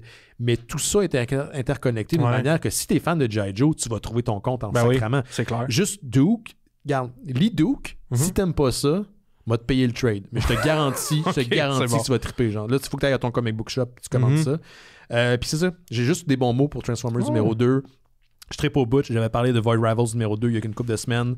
Puis dans la même mouvance, je pense pas que vous avez besoin de tout lire pour comprendre, mais c'est un petit bonbon. Si vous lisez ça puis vous n'avez pas envie de lire les autres séries, je sais pas ce qui va vous donner le goût. Puis ça mène directement dans les événements du G.I. Joe numéro 1 qui est sorti il y a 2 semaines. Donc, allez vous garrocher. Puis vraiment, pour conclure ça, vraiment rapidos, j'ai aussi écouté le film Transformer 1, le film d'animation qui met en vedette Chris Hemsworth, Brian Tyree Henry et Scarlett Johansson. Puis, man, encore une fois, dans la catégorie, on actualise des vieilles affaires pour les vieux monsieur, mais que les jeunes vont triper dessus. C'est super bon, man. C'est excellent. C'est un prequel. On est à l'origine où il n'y a pas les Decepticons, il n'y a pas les Autobots, où il y a comme une classe sociale qui contrôle un peu certains Autobots, puis il y a même une joke de GoBot là-dedans. Là. Fait que c'est vraiment, là, les scénaristes savaient ce qu'ils faisaient. Et j'ai des amis qui l'ont écouté avec leurs enfants, puis les enfants ont trippé, pour d'autres raisons, bien sûr. Puis c'est de la bonne animation. C'est un bon petit produit. Je serais pas surpris qu'éventuellement il y ait une suite. T'avais fini dans tes nouvelles, je pense, JP? Tu m'as demandé 3 nouvelles. Mais moi, je peux t'en sortir des nouvelles racistes, là, si tu veux, là, pas de problème. Là, je sais que tu niaises, mais que le monde... Là, je veux pas que le monde pense... Oh, et là, c'est une blague, OK? Oui. C'est ton casting, c'est ça l'affaire. Oui, c'est parce que, tu sais, j'aime rire des gens qui se prennent ça au premier degré. Puis, oui. On a entendu parler de certains récemment, là, les fameux alphas. Il y en a eu une couple. Ah oui, apparemment, oui. Ils ont des barbes, là. Oui, ils ont mais c'est not related non, to us. Non, on les connaît pas. Dernier truc, puis ça va peut-être un peu rejoindre ce que toi tu connais. Jim Starlin, c'est un légendaire artiste et scénariste de comic book qui a entre autres créé Thanos. Il a travaillé longtemps pour Marvel. Là, il est dans du Creator Own, donc il crée ses propres séries. Puis, il y a environ 4 ans de ça, il y a eu un accident à sa main. Puis, il y a eu de la misère à reprendre le dessin parce que c'était quand même assez pénible pour lui. Et il a dévoilé une entrevue à Popverse qu'il était intéressé. Là, il n'y a pas décrit comment, mais il était intéressé à utiliser l'IA pour son travail. Ça, c'est un des très rares artistes établis dans le milieu du comic book qui a dit ça. Il y a des gens qui, et avec raison, selon moi, se sont opposés à l'utilisation de l'IA dans le milieu du comic book. La plus grande raison, là, c'est que ça diminue votre valeur marchande en tant qu'artiste. Puis ça, c'est ça le gros problème. Enlever le côté technologique, vol systématique de propriété intellectuelle. Ça diminue votre valeur marchande. Jim Starlin, lui, est prêt à l'utiliser, entre autres pour l'aider, notamment pour compléter des arrière-plans. Puis c'est un travail que l'IA peut bien faire. T'sais. Ben, en fait, si tu le vois, là, puis c'est la tendance qui se dessine dans ce milieu-là d'intelligence artificielle, c'est des small language models. On parle beaucoup de large language models, comme ChatGPT, etc. Ouais. Mais les plus petits qui vont faire, mettons, lui, j'imagine, puis là, je sais pas, tu me corriges-moi si j'ai tort, mais lui, il va prendre sa propre œuvre qu'il a déjà faite, puis dire extrapole à partir de ça. C'est ça. La nouvelle de Popverse le spécifiait pas. Okay. D'ailleurs, l'article se posait lui-même la question, est-ce que Jim Starlin va nourrir à l'IA ou ce petit modèle de IA sans spécifier? Il n'a pas spécifié non plus la technologie. Est-ce qu'il va feeder son propre œuvre? Là, c'est avec le consentement de l'artiste. Ouais, c'est son propre consentement. C'est son propre consentement de l'artiste. Donc, il pousse. Est-ce que c'est bien? Est-ce que, après... Puis la notion aussi que même si c'est lui, est-ce que ça va pas être utilisé par la compagnie par la suite pour nourrir d'autres modèles? Là, on n'est jamais... c'est pas étanche. Là. On en a parlé tantôt avec la géolocalisation et tout ça. C'est pas impossible. Mais donc, il veut finir un Creator Own qui a été financé récemment sur Kickstarter qui s'appelle Dreadstar. Donc, c'est sa série à lui et il désire utiliser l'IA pour la compléter. Mais est-ce qu'il va nourrir cette IA-là de son œuvre à lui? Juste pour ça, je suis intrigué. Est-ce que ça va créer un précédent? Moi, j'ai un gros malaise par rapport à ça, par l'utilisation de l'IA. Puis, j'essaie de tout le temps me retirer du cliché. Ah, mais oui, c'est lettre. Non, si vous pensez que c'est lettre, on est à 2 mois que ça soit plus lettre. Ça ne peut pas être ça, votre argument pour l'utilisation d'IA. Est-ce que c'est une question éthique? Est-ce que c'est une question, justement, qu'à un moment donné... Écologique, parce que ça prend énormément d'énergie pour faire rouler ces machines-là, ces algos-là. Mais c'est une des rares fois que j'ai vu quelqu'un être pro. Lui, il le voit comme un outil. Pour pallier à son problème. C'est probablement qu'il ne peut pas être aussi actif qu'il l'a déjà été. Fait que dans cette optique-là, je comprends pourquoi. C'est rarement noir et blanc. Non, c'est ça. C'est pas bien, c'est qu'on se limitera jamais à juste ce genre d'utilité, de truc utilitaire-là. Puis c'est toujours les mêmes qui vont faire full de cash avec... T'es non mais cynique. Je sais pas pourquoi. 44 ans, à toujours recenser les mêmes crises d'affaires qui reviennent aux 5 ans. Mais c'est ça. Fait que voilà pour Jim Starlin. Jim Starlin que j'avais rencontré jadis au Comic-Con de Montréal il y a très longtemps de ça, avant la sortie même de Guardians of the Galaxy. Ils nous avaient annoncé de quoi déjà? Ils avaient annoncé de quoi en exclusivité, puis bien sûr, ça n'avait pas levé. Mais il était bien sympathique. Je l'ai vu comme 3 semaines plus tard sur un site de pop américaine. J'étais comme, hey Chris, nous en avait parlé au Comic-Con. Mais c'est ça qu'il y en a. Toi aussi, t'es un peu amer. Oui. Ça vient avec le territoire, mais je garde mon cœur d'enfant. Écoute, on a parlé sur Transformer pendant pratiquement 1h30, fait que je pense que c'est la preuve que mon cœur d'enfant est encore intact.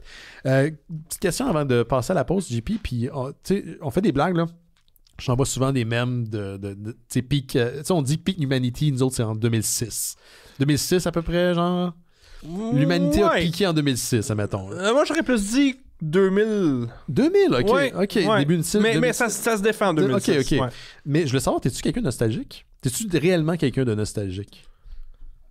Puis est-ce que tu penses que cette nostalgie-là, elle est Mon Dieu, c'est une bonne mauvaise ou elle est... Je me suis jamais posé la question, mais j'essaie de pas... Non, moi je regarde beaucoup vers l'avant. Vers le précipice. T'as pas le choix.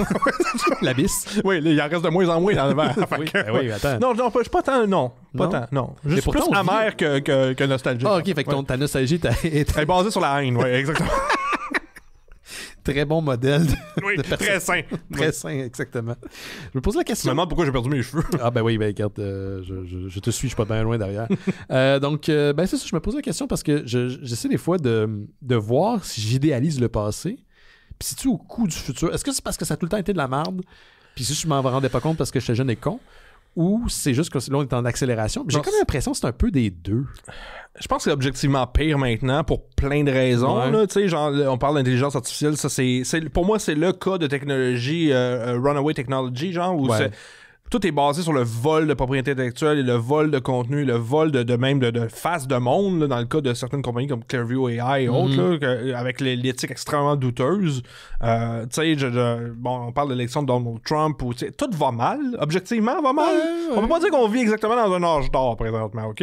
Mais c'est sûr qu'on a tendance à regarder le passé dans les rose-tinted glasses, là, tu sais. Mais le pic de l'humanité, selon moi, c'est 99-2000, où le monde, tu sais, portait non ironiquement des trench coats en cuir noir en juillet. Pas nécessairement pour faire des tueries dans les écoles. Ouais, mais tu fais référence à Columbine. Non, je fais plus référence à The Matrix, en fait. Ah, OK. Où tu sais, t'avais l'impression que le futur était devant nous. Ouais. Là, j'ai vraiment l'impression qu'il est derrière nous, mais solide, là. De Puis plus il en nous fait plus. des fuck you, là, derrière nous. Non, puis tu sais, pour les gens qui disent ils sont donc bien un peu lugubres, je te rappellerai que dans le temps qu'on avait notre autre podcast, on a prédit la pandémie. C'est vrai? Oui, on arrêtait le running bag, on est donc dû pour une bonne pandémie, puis on voyait le cycle de 100 ans qui est souvent indicateur de pandémie. Oui, c'est vrai, je me souviens de ça. Puis on a comme peut-être un peu un autre scoop que personne n'a ramassé. Exactement. Ça va aller avec le Jim Starlink puis cette affaire-là. Oui, on est dans le diagramme de veine de ces deux-là. Non, je comprends. Je sais pas. On dirait que peut-être ce qui arrive, j'en parlais récemment avec un ami, c'est que les promesses de l'âge adulte s'effritent. Tu sais, quand t'as genre 20 cucs, 30 cucs même, je dirais, parce que trentaine, ça va qu'il y a meilleure dizaine.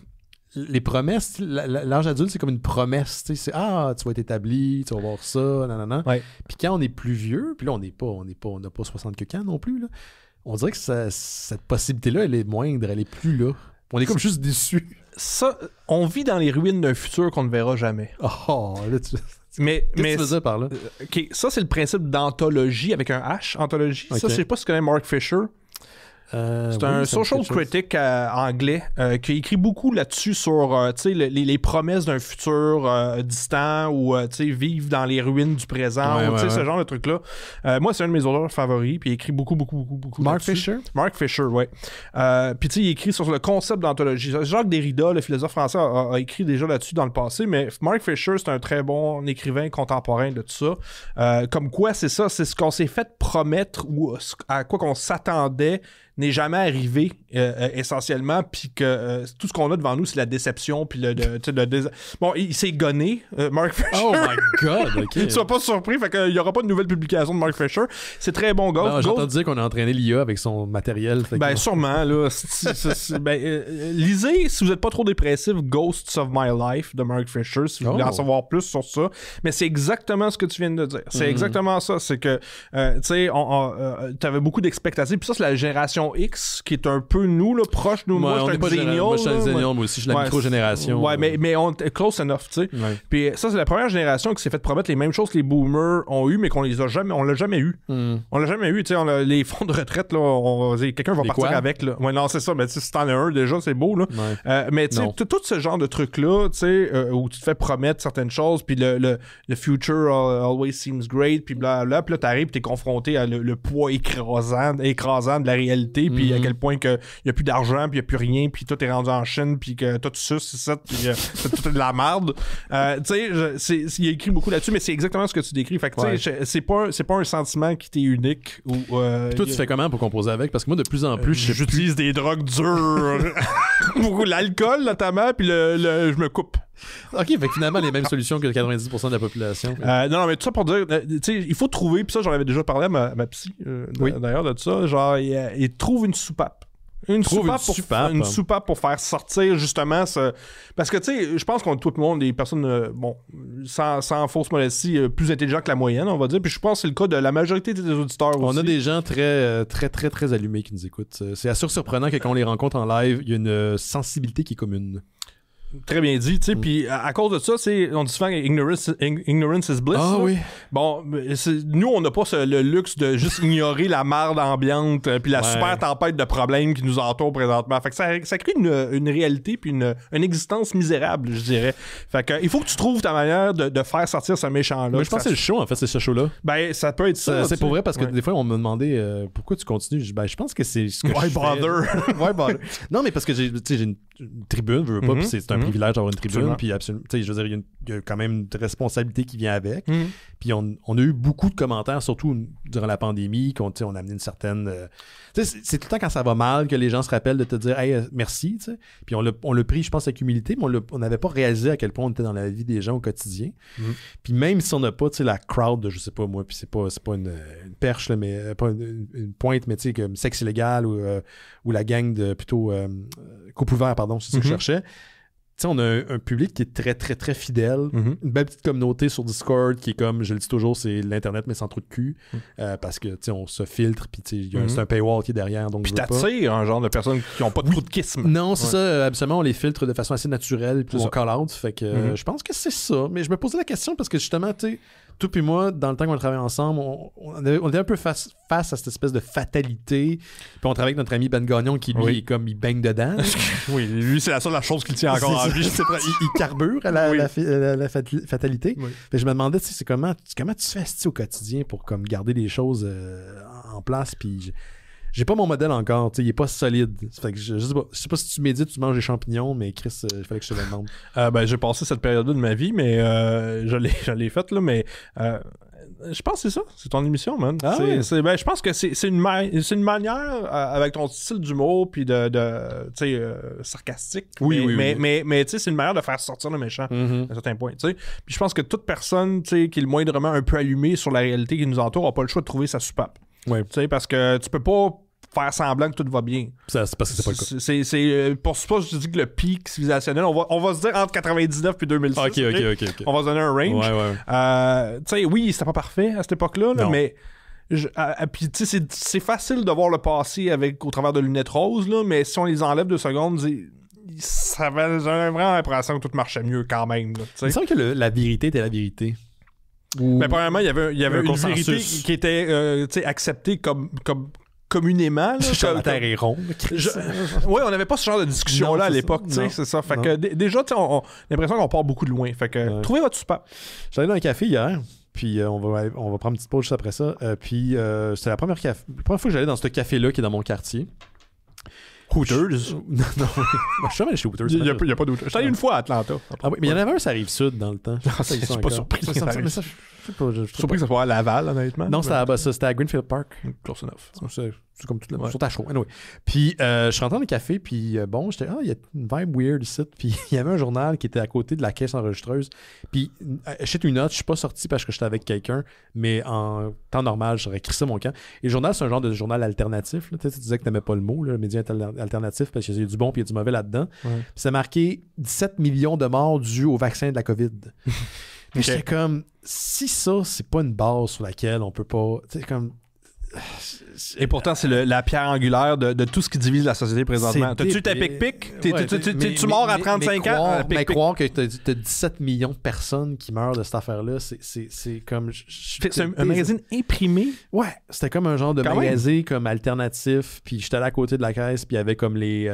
ah oui, of course, puis il y avait la charte des droits canadiens imprimée. Ah oui, OK, le classique camionneur. Ouais. Puis j'étais OK, on est dans ce genre de place-là. Puis je sais pas, j'étais bien déçu. J'étais un peu down. Écoute, moi je suis pas du genre à bâcher sur ces personnes-là parce que eux autres... Oui, j'ai plus de patience. Non, mais je comprends. Je respecte ça.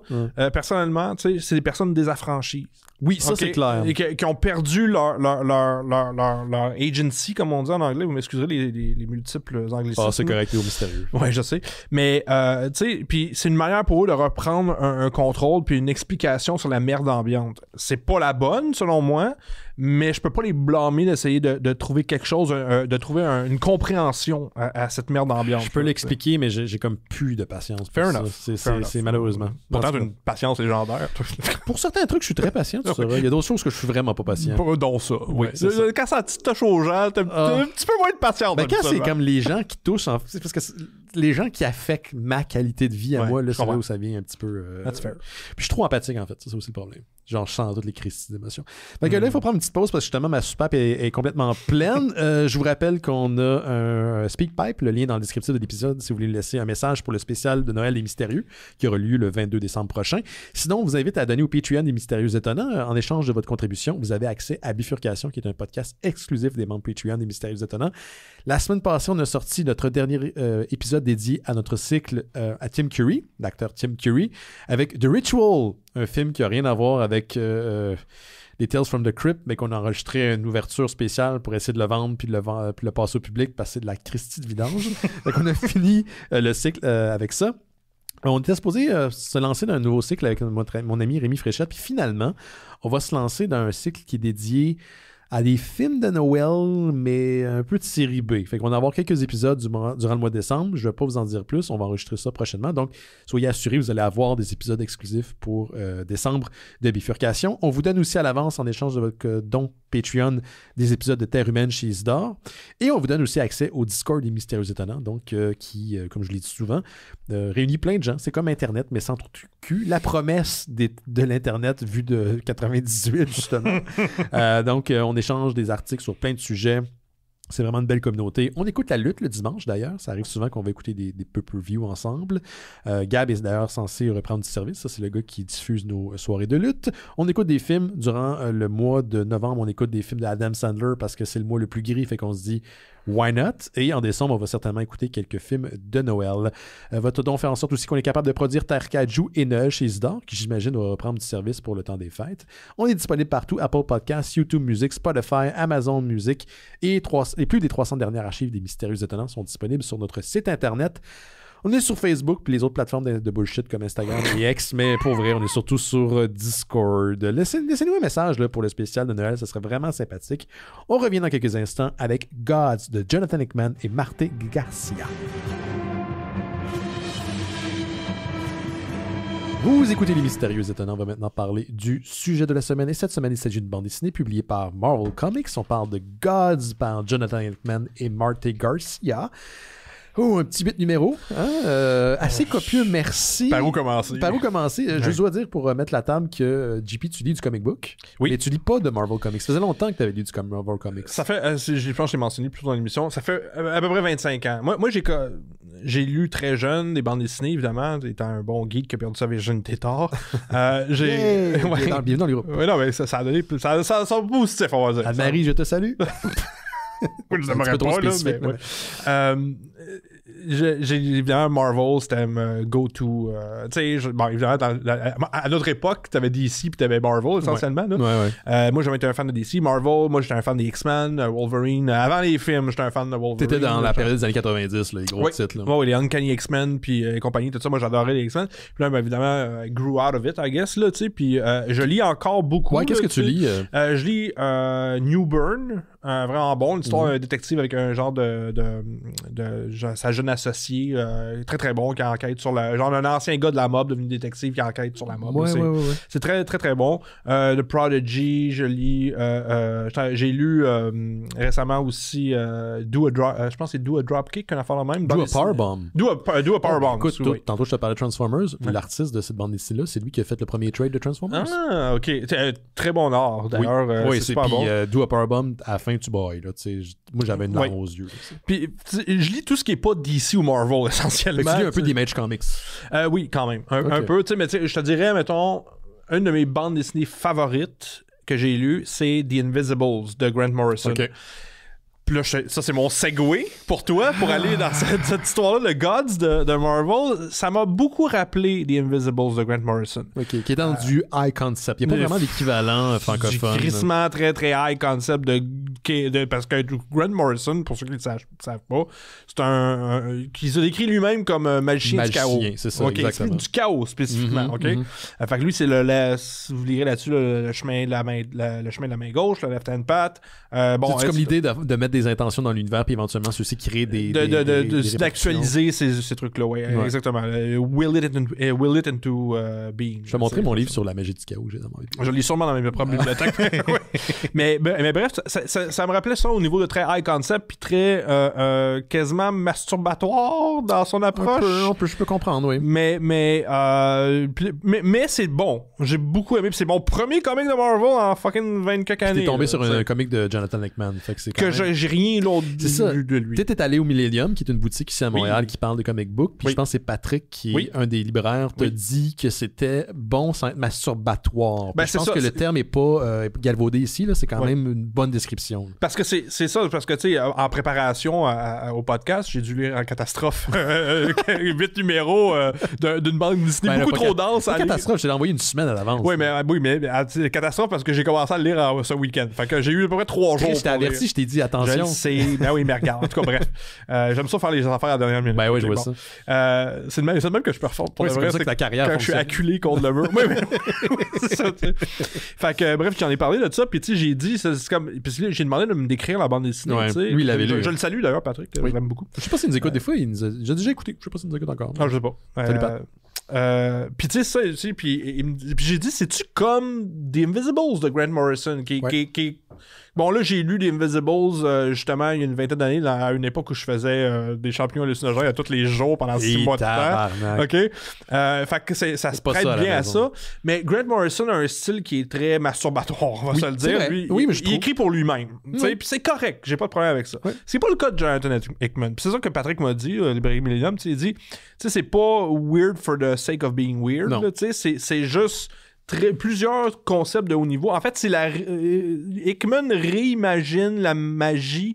En fait, le combat entre la magie et la science dans l'univers de Marvel. Oui, exactement. C'est bien dit. Je pense que l'intention derrière le comic... Je peux plus te parler des intentions de ce que j'ai lu, parce que je trouve qu'à la manière de... Puis on en a parlé avant l'émission d'un film de Christopher Nolan, dans la forme et le contenu, c'est tellement disparate. Et je dis ça pour vrai, je vous le dis, j'ai aimé ça, là, mais je sais que j'ai pas compris. Il y a des affaires que j'ai pas compris.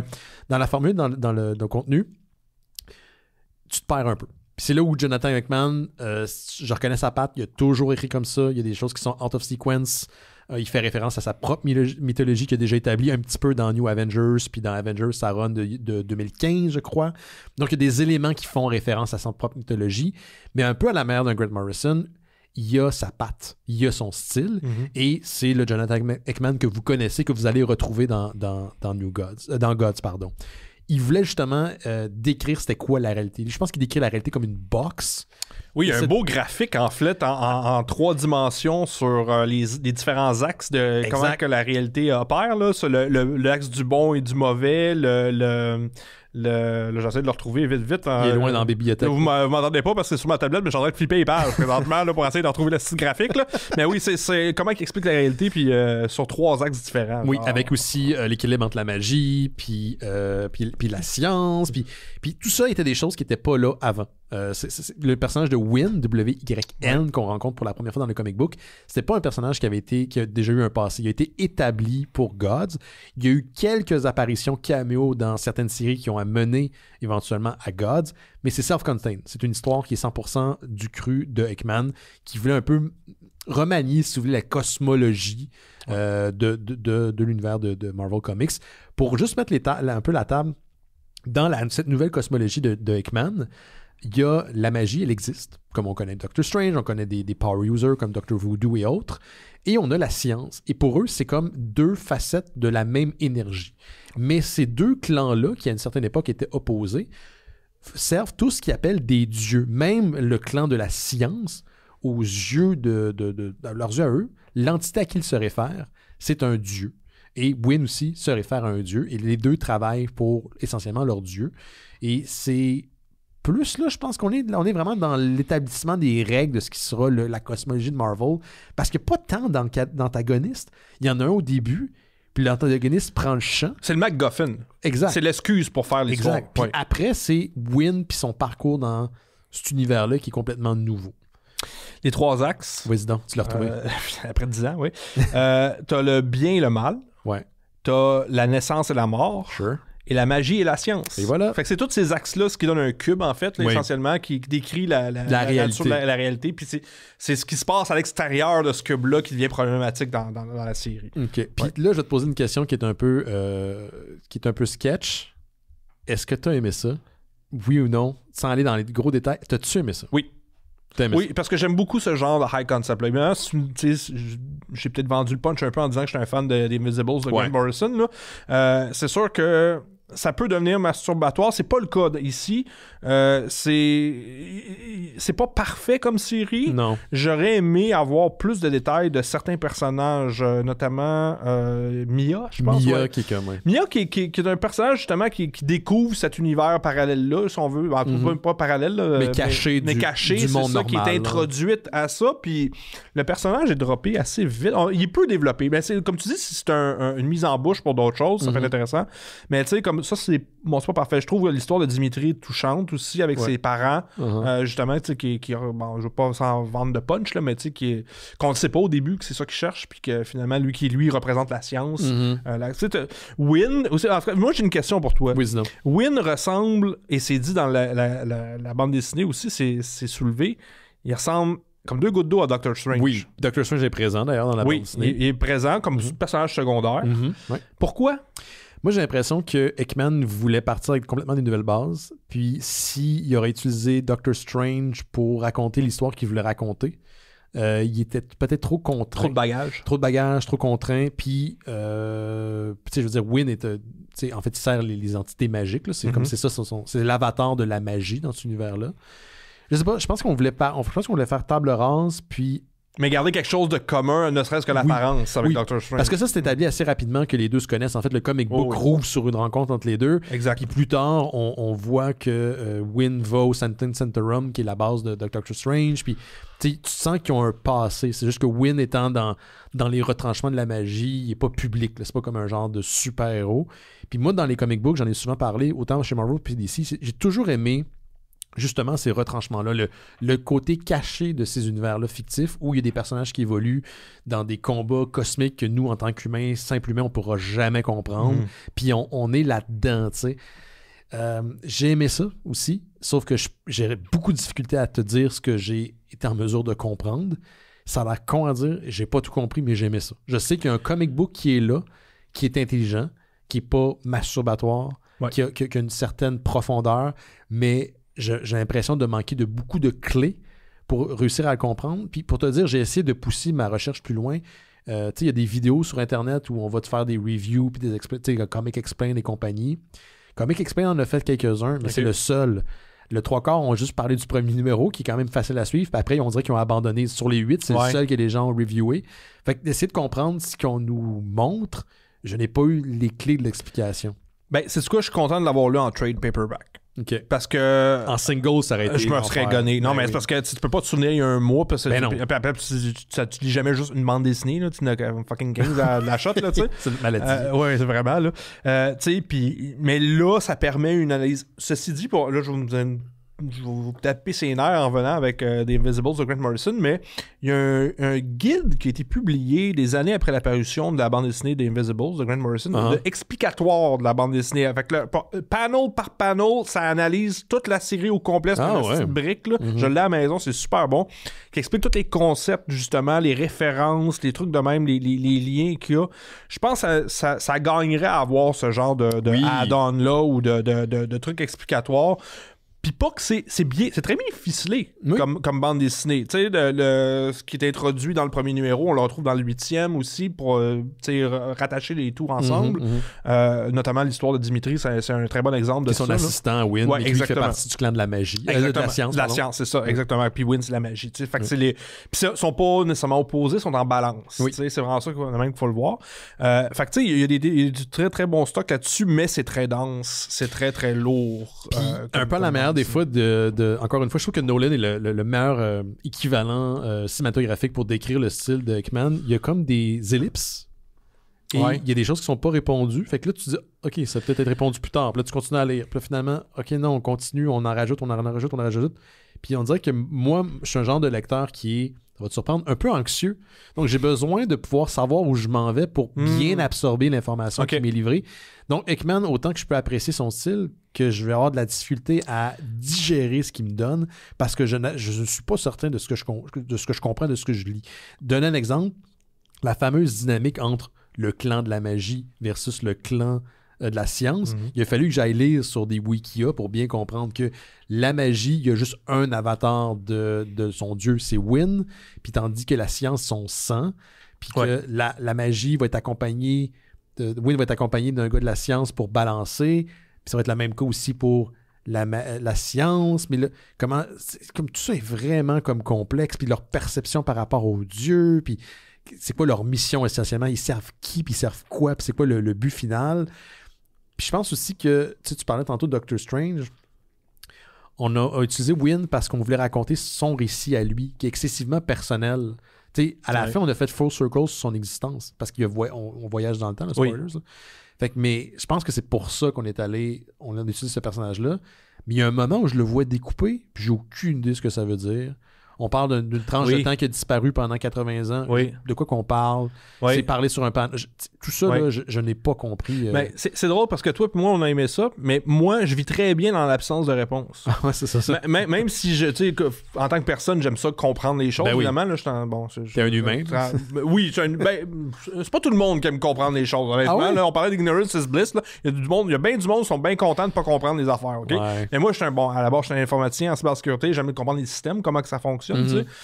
Puis moi, quand même, je vis bien avec l'absence de réponse de ça. Puis toi, tu vis moins bien avec ça. T'as besoin d'explications pour pouvoir comprendre le tout. J'ai pas besoin d'avoir toutes les réponses, mais j'ai besoin d'en avoir assez pour apprécier, pour qu'il y ait un certain sens. Mais la scène que tu décris, où ce qui est découpé pour servir en repas, essentiellement, à des entités méchantes, qui s'appellent les in-betweeners. Ouais, exactement, c'est ça. Mais tu vois, c'est mentionné quasiment, c'est une parcelle des 8 numéros, tu sais, puis pourtant, l'emphase, c'est que puis il y a un personnage qui dit à un moment donné, tu sais, tu te souviens pas de ce qui est arrivé, c'est mieux que tu t'en souviennes pas. Tu sais, c'est grave de dire ça, mais pourtant, c'est comme ça, là, on passe comme 2 secondes, puis c'est correct. Des fois, on sait pas tout. Puis c'est correct de même. Puis je veux pas tout savoir tout le temps non plus, tu sais, pour ça spécifiquement, tu sais. Je veux pas que tout le lore me soit révélé des fois. Je veux entretenir le doute, tu sais. Je veux qu'il y ait une part de mystère. Surtout pour ce genre de récit-là, on parle de magie, principalement, puis la cosmologie, réinventer puis repenser la cosmologie de Marvel. C'est correct que j'aie pas toutes les réponses.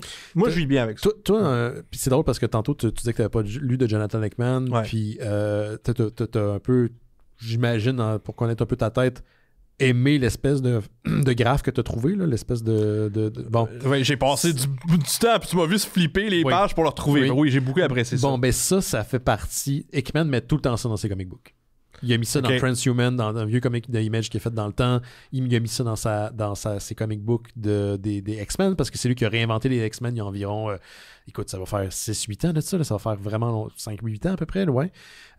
Il met ce genre d'art pour situer ses lecteurs. Il fait tout le temps ça. Puis là, je pensais à toi en lisant, je dis, autant que c'est comme un peu mélangeant, puis on va un peu dans toutes les directions, c'est presque une logique de rêve, en fait. Hein? Il y a des réponses. On connaît les réponses, mais non, attends, qu'est-ce que ça veut dire? Mais quand tu rêves, tu penses que tu as des réponses, puis tu les as pas, ou tu penses comprendre, mais tu comprends pas, il n'y a pas de logique. Je pensais à toi parce que justement, il y a Hickman, tu sais qu'il y a une logique intrinsèque derrière qui suit. Il décline la partie droite de son cerveau, en fait, là-dessus, pour la rendre concrète et scientifique, ou même, on pourrait dire scientifique quasiment. Là, ouais, ben, sais-tu quoi, moi j'ai bien aimé ça, puis tu sais, c'est comme, si je veux faire un parallèle, admettons, avec David Lynch, que je déteste. Que tu n'aimes pas, David Je déteste beaucoup David Lynch, OK? Lui, c'est masturbatoire. Puis le pire film de David Lynch que je déteste, là, je m'en fous, esti. Inland Empire. Si j'ai jamais vu ça, good. Là-dessus, regardez-le pas. Je suis avec toi. C'est de la merde. Inland Empire, qui est son dernier film. Jusqu'à quel point on peut dire que c'est un film? J'ai essayé. On a fait un cycle sur David Lynch à bifurcation, puis autant que j'ai tout le temps trouvé mon trip. Là, j'ai rushé. J'ai vraiment rushé. Je suis pas un fan de David Lynch.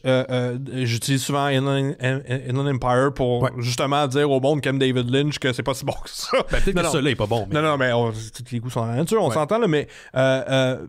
Puis David Lynch, avec Inland Empire, c'est un exemple type de quelqu'un qui fait un film pour lui-même. T'as l'impression qu'il lance des dés? Tu sais qu'il y a pas de direction. Puis qu'il se gâte, puis il sait que le monde va commencer à interpréter, puis qu'il n'y a pas de réponse. Tu sais, j'ai l'impression que c'est pas le cas de Hickman. On revient à ce qu'on disait, là. Hickman, ça fait du sens. Tu vois qu'il y a une structure logique dans son univers qui est pas tout expliqué, puis c'est correct. Mais comme toi, puis tu l'as soulevé, là, puis je suis vraiment intéressé parce que je ne possède pas la copie physique de Gods, mais je suis intéressé à l'avoir. S'il y a un genre de Director's Cut avec des pages puis une explication quelconque, je suis all-in. Ouais, c'est 100%. Il y a des comic books que j'ai lus ici à l'émission, puis Dieu sait que les auditeurs sont au courant, où je suis pas embarqué dans la proposition, où j'ai l'impression qu'on nous niaisait, puis c'est les premiers comics que je vais comme descendre en disant « ça ne vaut pas la peine, on est en train de rire de votre intelligence. Là, j'ai l'impression que Hickman est là en train de me livrer de quoi, puis c'est moi qui n'ai pas toutes les clés, puis c'est correct aussi. Il faut que je le relise, que j'essaie de m'immiscer là-dedans. Puis je trouve ça nice. Quand tu y penses, ça fait pas de sens. Je trouve ça nice que ce genre de proposition-là, pense-y, là, existe dans essentiellement des univers de gars qui se tapent sa gueule avec des capes. Si on est dans une proposition qui est tout à fait audacieuse pour ce genre de médium-là. Puis c'est pour ça que j'aime le comic. Parce que quand justement les gens me parlent de comic book, mais ils en ont pas lu ou ils en ont lu des années 90, ils vont me dire « Ah, c'est du pif paf pouf, puis c'est des dudes qui se tapent sa... » Oui, il y a de ça, mais ce n'est pas juste ça. Et des propositions à Hickman, il y en a plein. Oui, exact. C'est plus juste ça. C'est plus juste ça. Il y a des gars comme Hickman, des femmes comme qui vont pousser des propositions qui sont audacieuses, puis qu'on l'aime pas ou pas. Même Grant Morrison peut le faire. Hickman n'en est pas à son premier projet. Il a fait une incroyable... Si tu aimes Hickman, tu checkeras sa série sur Fantastic Four et la Future Foundation qu'il a créée par la suite. On est dans la même affaire. Mais là, on est dans du cosmique, beaucoup plus scientifique, parce que c'est la First Family, les Fantastic Four, Reed Richards. Il y a des univers parallèles. Tout ça amène éventuellement aussi un peu dans sa run de Avengers, puis New Avengers, puis Secret Wars, parce qu'il y a un Secret Wars qui va probablement inspirer les films qui s'en viennent. D'ailleurs, dans Deadpool, il y a un comic de Hickman, le dernier de Secret Wars qui est là. Fait que tu sais, clairement, il y a des gens qui sont à l'écoute, puis ils vont s'inspirer de son œuvre pour ce qui s'en vient. Mais j'ai trippé, mais je pourrais pas vous dire pourquoi j'ai trippé. Puis il faut que je relis. C'est une lecture qui est demandante. C'est intelligent. Oui. C'est intelligent quand on bande dessinée. C'est pas du pif paf pouf. Sinon, il y en a un peu au début. Mais c'est accessoire. C'est comment qu'ils abordent des thèmes puis des trucs, tu sais, comme la magie dans Marvel. Tu sais, bon, ça existe depuis un bout, là. Mine de rien, Stephen Strange, c'est un personnage qui a été créé des années 80. Des années 60. 60? Par Stan Lee et Steve Ditko. Ah oui, je pense pas que c'était créé. Oui, puis il a été créé même avant Spider-Man. Ah oui, OK. Ouais. Ah oui, OK. Fait que, tu sais, c'est quelque chose qui existe depuis longtemps, tout ça. Fait que c'est pas une mince tâche de réimaginer ça. Tu sais. Puis je pense qu'il l'a très bien fait. Puis il l'a amené de manière correcte en laissant assez de filons traîner pour que moi, en tant que non-lecteur de Marvel, si il fait un follow-up à ça, je vais le prendre, je vais aller le lire. Oui, puis je te dirais même plus, tu sais, on parlait de réimaginer la cosmologie. Je pense que c'est peut-être pas tant réimaginer la cosmologie, mais d'en faire du sens. Parce que tu es dans un univers où la magie et la science existent. Comment tu peux... Comment tu peux justifier les deux? Exact. Fait que là, lui, je pense que si ce n'est que pour ça, ça marche. Ouais. Puis avant qu'on quitte, je veux vraiment qu'on parle de l'art parce que moi, c'est un autre des aspects positifs de la bande dessinée que j'ai trippé. Il n'y a pas une scène où je ne savais pas ce qui se passait. Je trouve que c'est magnifique comme art. Tu sais, comme comment la magie est représentée, comment les scènes d'action sont mises en scène. Le Sanctum Sanctorum de Doctor Strange, tu sais, les univers, tout est fucking beau. Il y a un moment où un des personnages va dans un genre de sous-monde pour demander une faveur aux dieux, puis être accompagné par une espèce d'homme avec un loup, tu sais, comme un loup masqué. Puis ça fait penser à un genre de truc sorti tout droit d'un film de Kubrick, mais mélangé avec du cosmique et de l'occulte. C'est vraiment hot. Fait que t'as un artiste qui est Marté Garcia qui mélange autant le côté qu'on peut associer à la magie, l'occultisme, l'ésotérisme, mais aussi du high concept art avec de l'architecture comment t'appelles ça, la base principale des gens qui s'occupent de la science. Là, c'est hyper futuriste avec des longues... Tu sais, je trouve que le gars, il manie différents styles, puis c'est vraiment beau. Puis son utilisation de la couleur est intéressante aussi. Hein? Dans les scènes, mettons, avec Dimitri, il était habillé en blanc complètement. Les couleurs sont plus pâles. Mais c'est pas lui qui est les coloriste, par contre. J'ai pas le nom par contre. Ah oui, c'est vrai. Non, t'as raison. C'est une autre personne. Mais ceci dit, l'utilisation de la couleur dans la série est excellente. Ça, c'est quelque chose que... tu sais, quand t'en vois tellement des bandes dessinées, t'as tendance à quasiment oublier, mais c'est une bonne analyse que les teints, la couleur fait du sens dans son contexte. Oui, c'est vrai que ceux qui sont les envoyés de la science sont habillés sobrement et en blanc. Il n'y a pas. Oui, comme Miko, je pense, c'est l'autre aussi, ça. Miko, l'asiatique, la fille. Oui, la femme de Wynn. J'assume son. Un, j'assume son genre, puis deux, j'assume son. C'est la femme de Wynn. L'ex-femme. L'ex-femme de Wynn, c'est ça. Spoilers. Mais oui, c'est ça. Oui, elle est blanche, c'est ça, puis exactement. C'est ça. Fait que. Non, c'est visuellement, c'est très intéressant. C'est très clair, comme tu dis. Tu te poses pas la question qu'est-ce qui se passe, là, ce qui est malheureusement le cas de certaines BD. Oui. Non, c'est clair, c'est limpide. Ça laisse place à l'interprétation pour la suite des choses. Puis moi, j'aime ça. Moi, c'est le hook que j'ai besoin. Man, on va peut-être te donner 2 affaires à lire. Tu vas peut-être lire les Transformers, puis surtout les G.I. Joe. Les parce G.I. Joe. que t'es fan de G.I. Joe. Et de la baronne, surtout. Oui, du côté des Image Comics. Tant qu'elle porte encore un saut en latex. Non, elle porte pas ce saut-là, mais elle est. Mon enfance est ruinée. Arrête donc, là. Puis Transformers et peut-être du Hickman, parce que je pense que tu te presses sur Fantastic Four. On est un peu dans la à date, 100% de réussite avec Hickman. J'aime beaucoup ça. Exactement. Bon, ben, garde, c'est un 2-2. Tout le monde allait lire Jonathan Hickman. Puis si vous avez compris de quoi, écrivez-moi. Un SpeakPipe, envoyez-moi un message sonore. Qu'est-ce qu'on n'a pas catché? Qu'est-ce que vous avez compris? On va le faire passer à l'émission. Merci JP, merci d'avoir été là. Merci de l'invitation. Ça faisait longtemps qu'on n'avait pas dé ensemble, mais c'est comme si on n'avait jamais arrêté. Ben oui. C'est comme s'il n'y avait pas un trou de 4 ans, genre, entre le dernier show qu'on a fait. Ben, je suis le bouche-trou pour boucher ce trou-là. Ça fait plaisir. Il était très bien bouché. Ça peut te donner envie de revenir. Oui. Bon, est-ce que tu veux plugger ton Substack avant de te... Ah mon Dieu, oui, tu me l'as rappelé tantôt. Oui. Puis j'écris sur le théâtre des risques technologiques, si ça vous intéresse, et je mets l'emphase sur théâtre parce qu'il y a bien de la bullshit dans l'industrie. Oui, le théâtre de la sécurité. Le théâtre de la sécurité, oui. Si vous allez sur jpdm.substack.com, c'est mon Substack. Je publie très irrégulièrement. C'est toutes les semaines, entre guillemets. Ouais, mais t'es assez régulier quand même. Je suis pas autant que j'aimerais, mais bref, je fais une revue de presse, principalement les nouvelles, puis je mets mon spin de gars qui a 23 ans d'expérience en cybersécurité, mine de rien, sur le take, mon take spécifique sur les nouvelles touchant le risque technologique au sens large. Donc, pas juste la cybersécurité, mais tout ce qui touche les risques technologiques et le théâtre qui entoure ça et qui nous affecte tous. Oui, puis je pense que c'est important, surtout qu'on a comme un jump. Tu sais, avant, on se disait, tu sais, nos parents regardent avant de traverser la rue, parlent pas aux étrangers. Il y avait comme des warnings, des avertissements. Ouais. Puis on a eu comme un saut dans les avertissements liés à des technologies qui nous suivent au quotidien. Puis je trouve que c'est important de remettre en contexte justement comme avec quoi on compose sur une base régulière. Tu sais, je parlais récemment à une collègue, puis je lui disais, moi personnellement, j'utilise pas les applications Netflix et compagnie sur des télévisions intelligentes parce qu'elles sont plus mises à jour à partir du moment qu'ils arrivent sur le marché. Ben, elle disait, pourquoi tu fais pas ça? Ben, parce que ça devient une des nombreuses portes d'entrée potentielles sur ton réseau. Ça n'empêche pas qu'il y a toujours d'autres risques, bien sûr. Mais ne sachant pas ça, il y a peut-être des gens qui vont faire comme, oh, c'est vrai, moi, ma vieille TV Samsung, que ça fait 10 ans qu'elle n'est pas mise à jour, c'est une porte d'entrée pour le reste de mon réseau et c'est un ordinateur comme un autre, il y a juste un plus gros écran. Oui, c'est ça. Fait que, tu sais, mon blog, c'est un exercice de réflexion là-dessus. Fait que c'est pas tant les breaking news, c'est pas ça, mais je prends le temps de réfléchir à des événements d'envergure qui touchent les risques technologiques. Fait que, puis je sac beaucoup dans mon blog. Oui, ben ça, on n'est pas surpris. Surtout aussi les drôlistes avec Ian Richards. Avec Ian Richards et compagnie, lesdrôlistes.ca. On publie toutes les semaines un épisode d'environ 1 heure. Le système qu'on utilise, on utilise plein de systèmes différents. Si vous êtes un fan de jeux de rôle de table, vous allez aimer on se prend pas au sérieux. Non. Vraiment pas. Et je joue souvent des personnages racistes dans Call of Cthulhu. Fait que si vous êtes raciste... Là, que c'était tellement créé un personnage, je sais que je vais avoir des messages. Je le sais plus si c'est le personnage ou c'est moi. Là, c'est un personnage. Mais on fait, oui, mais je me sais que H.P. Lovecraft était quelqu'un qui est excessivement raciste, l'auteur à l'origine du mythe de Cthulhu, là, c'était assez... Hey, tu veux-tu un hot take? Vas-y donc. L'œuvre de H.P. Lovecraft aurait pas été aussi bonne s'il avait pas été aussi raciste. Attends, wow. Lovecraft... Tu peux pas me laisser avec ça. Non, je vais m'expliquer. Ben oui, s'il te plaît. Lovecraft avait peur des étrangers. Il avait peur de tout, il avait peur de tout.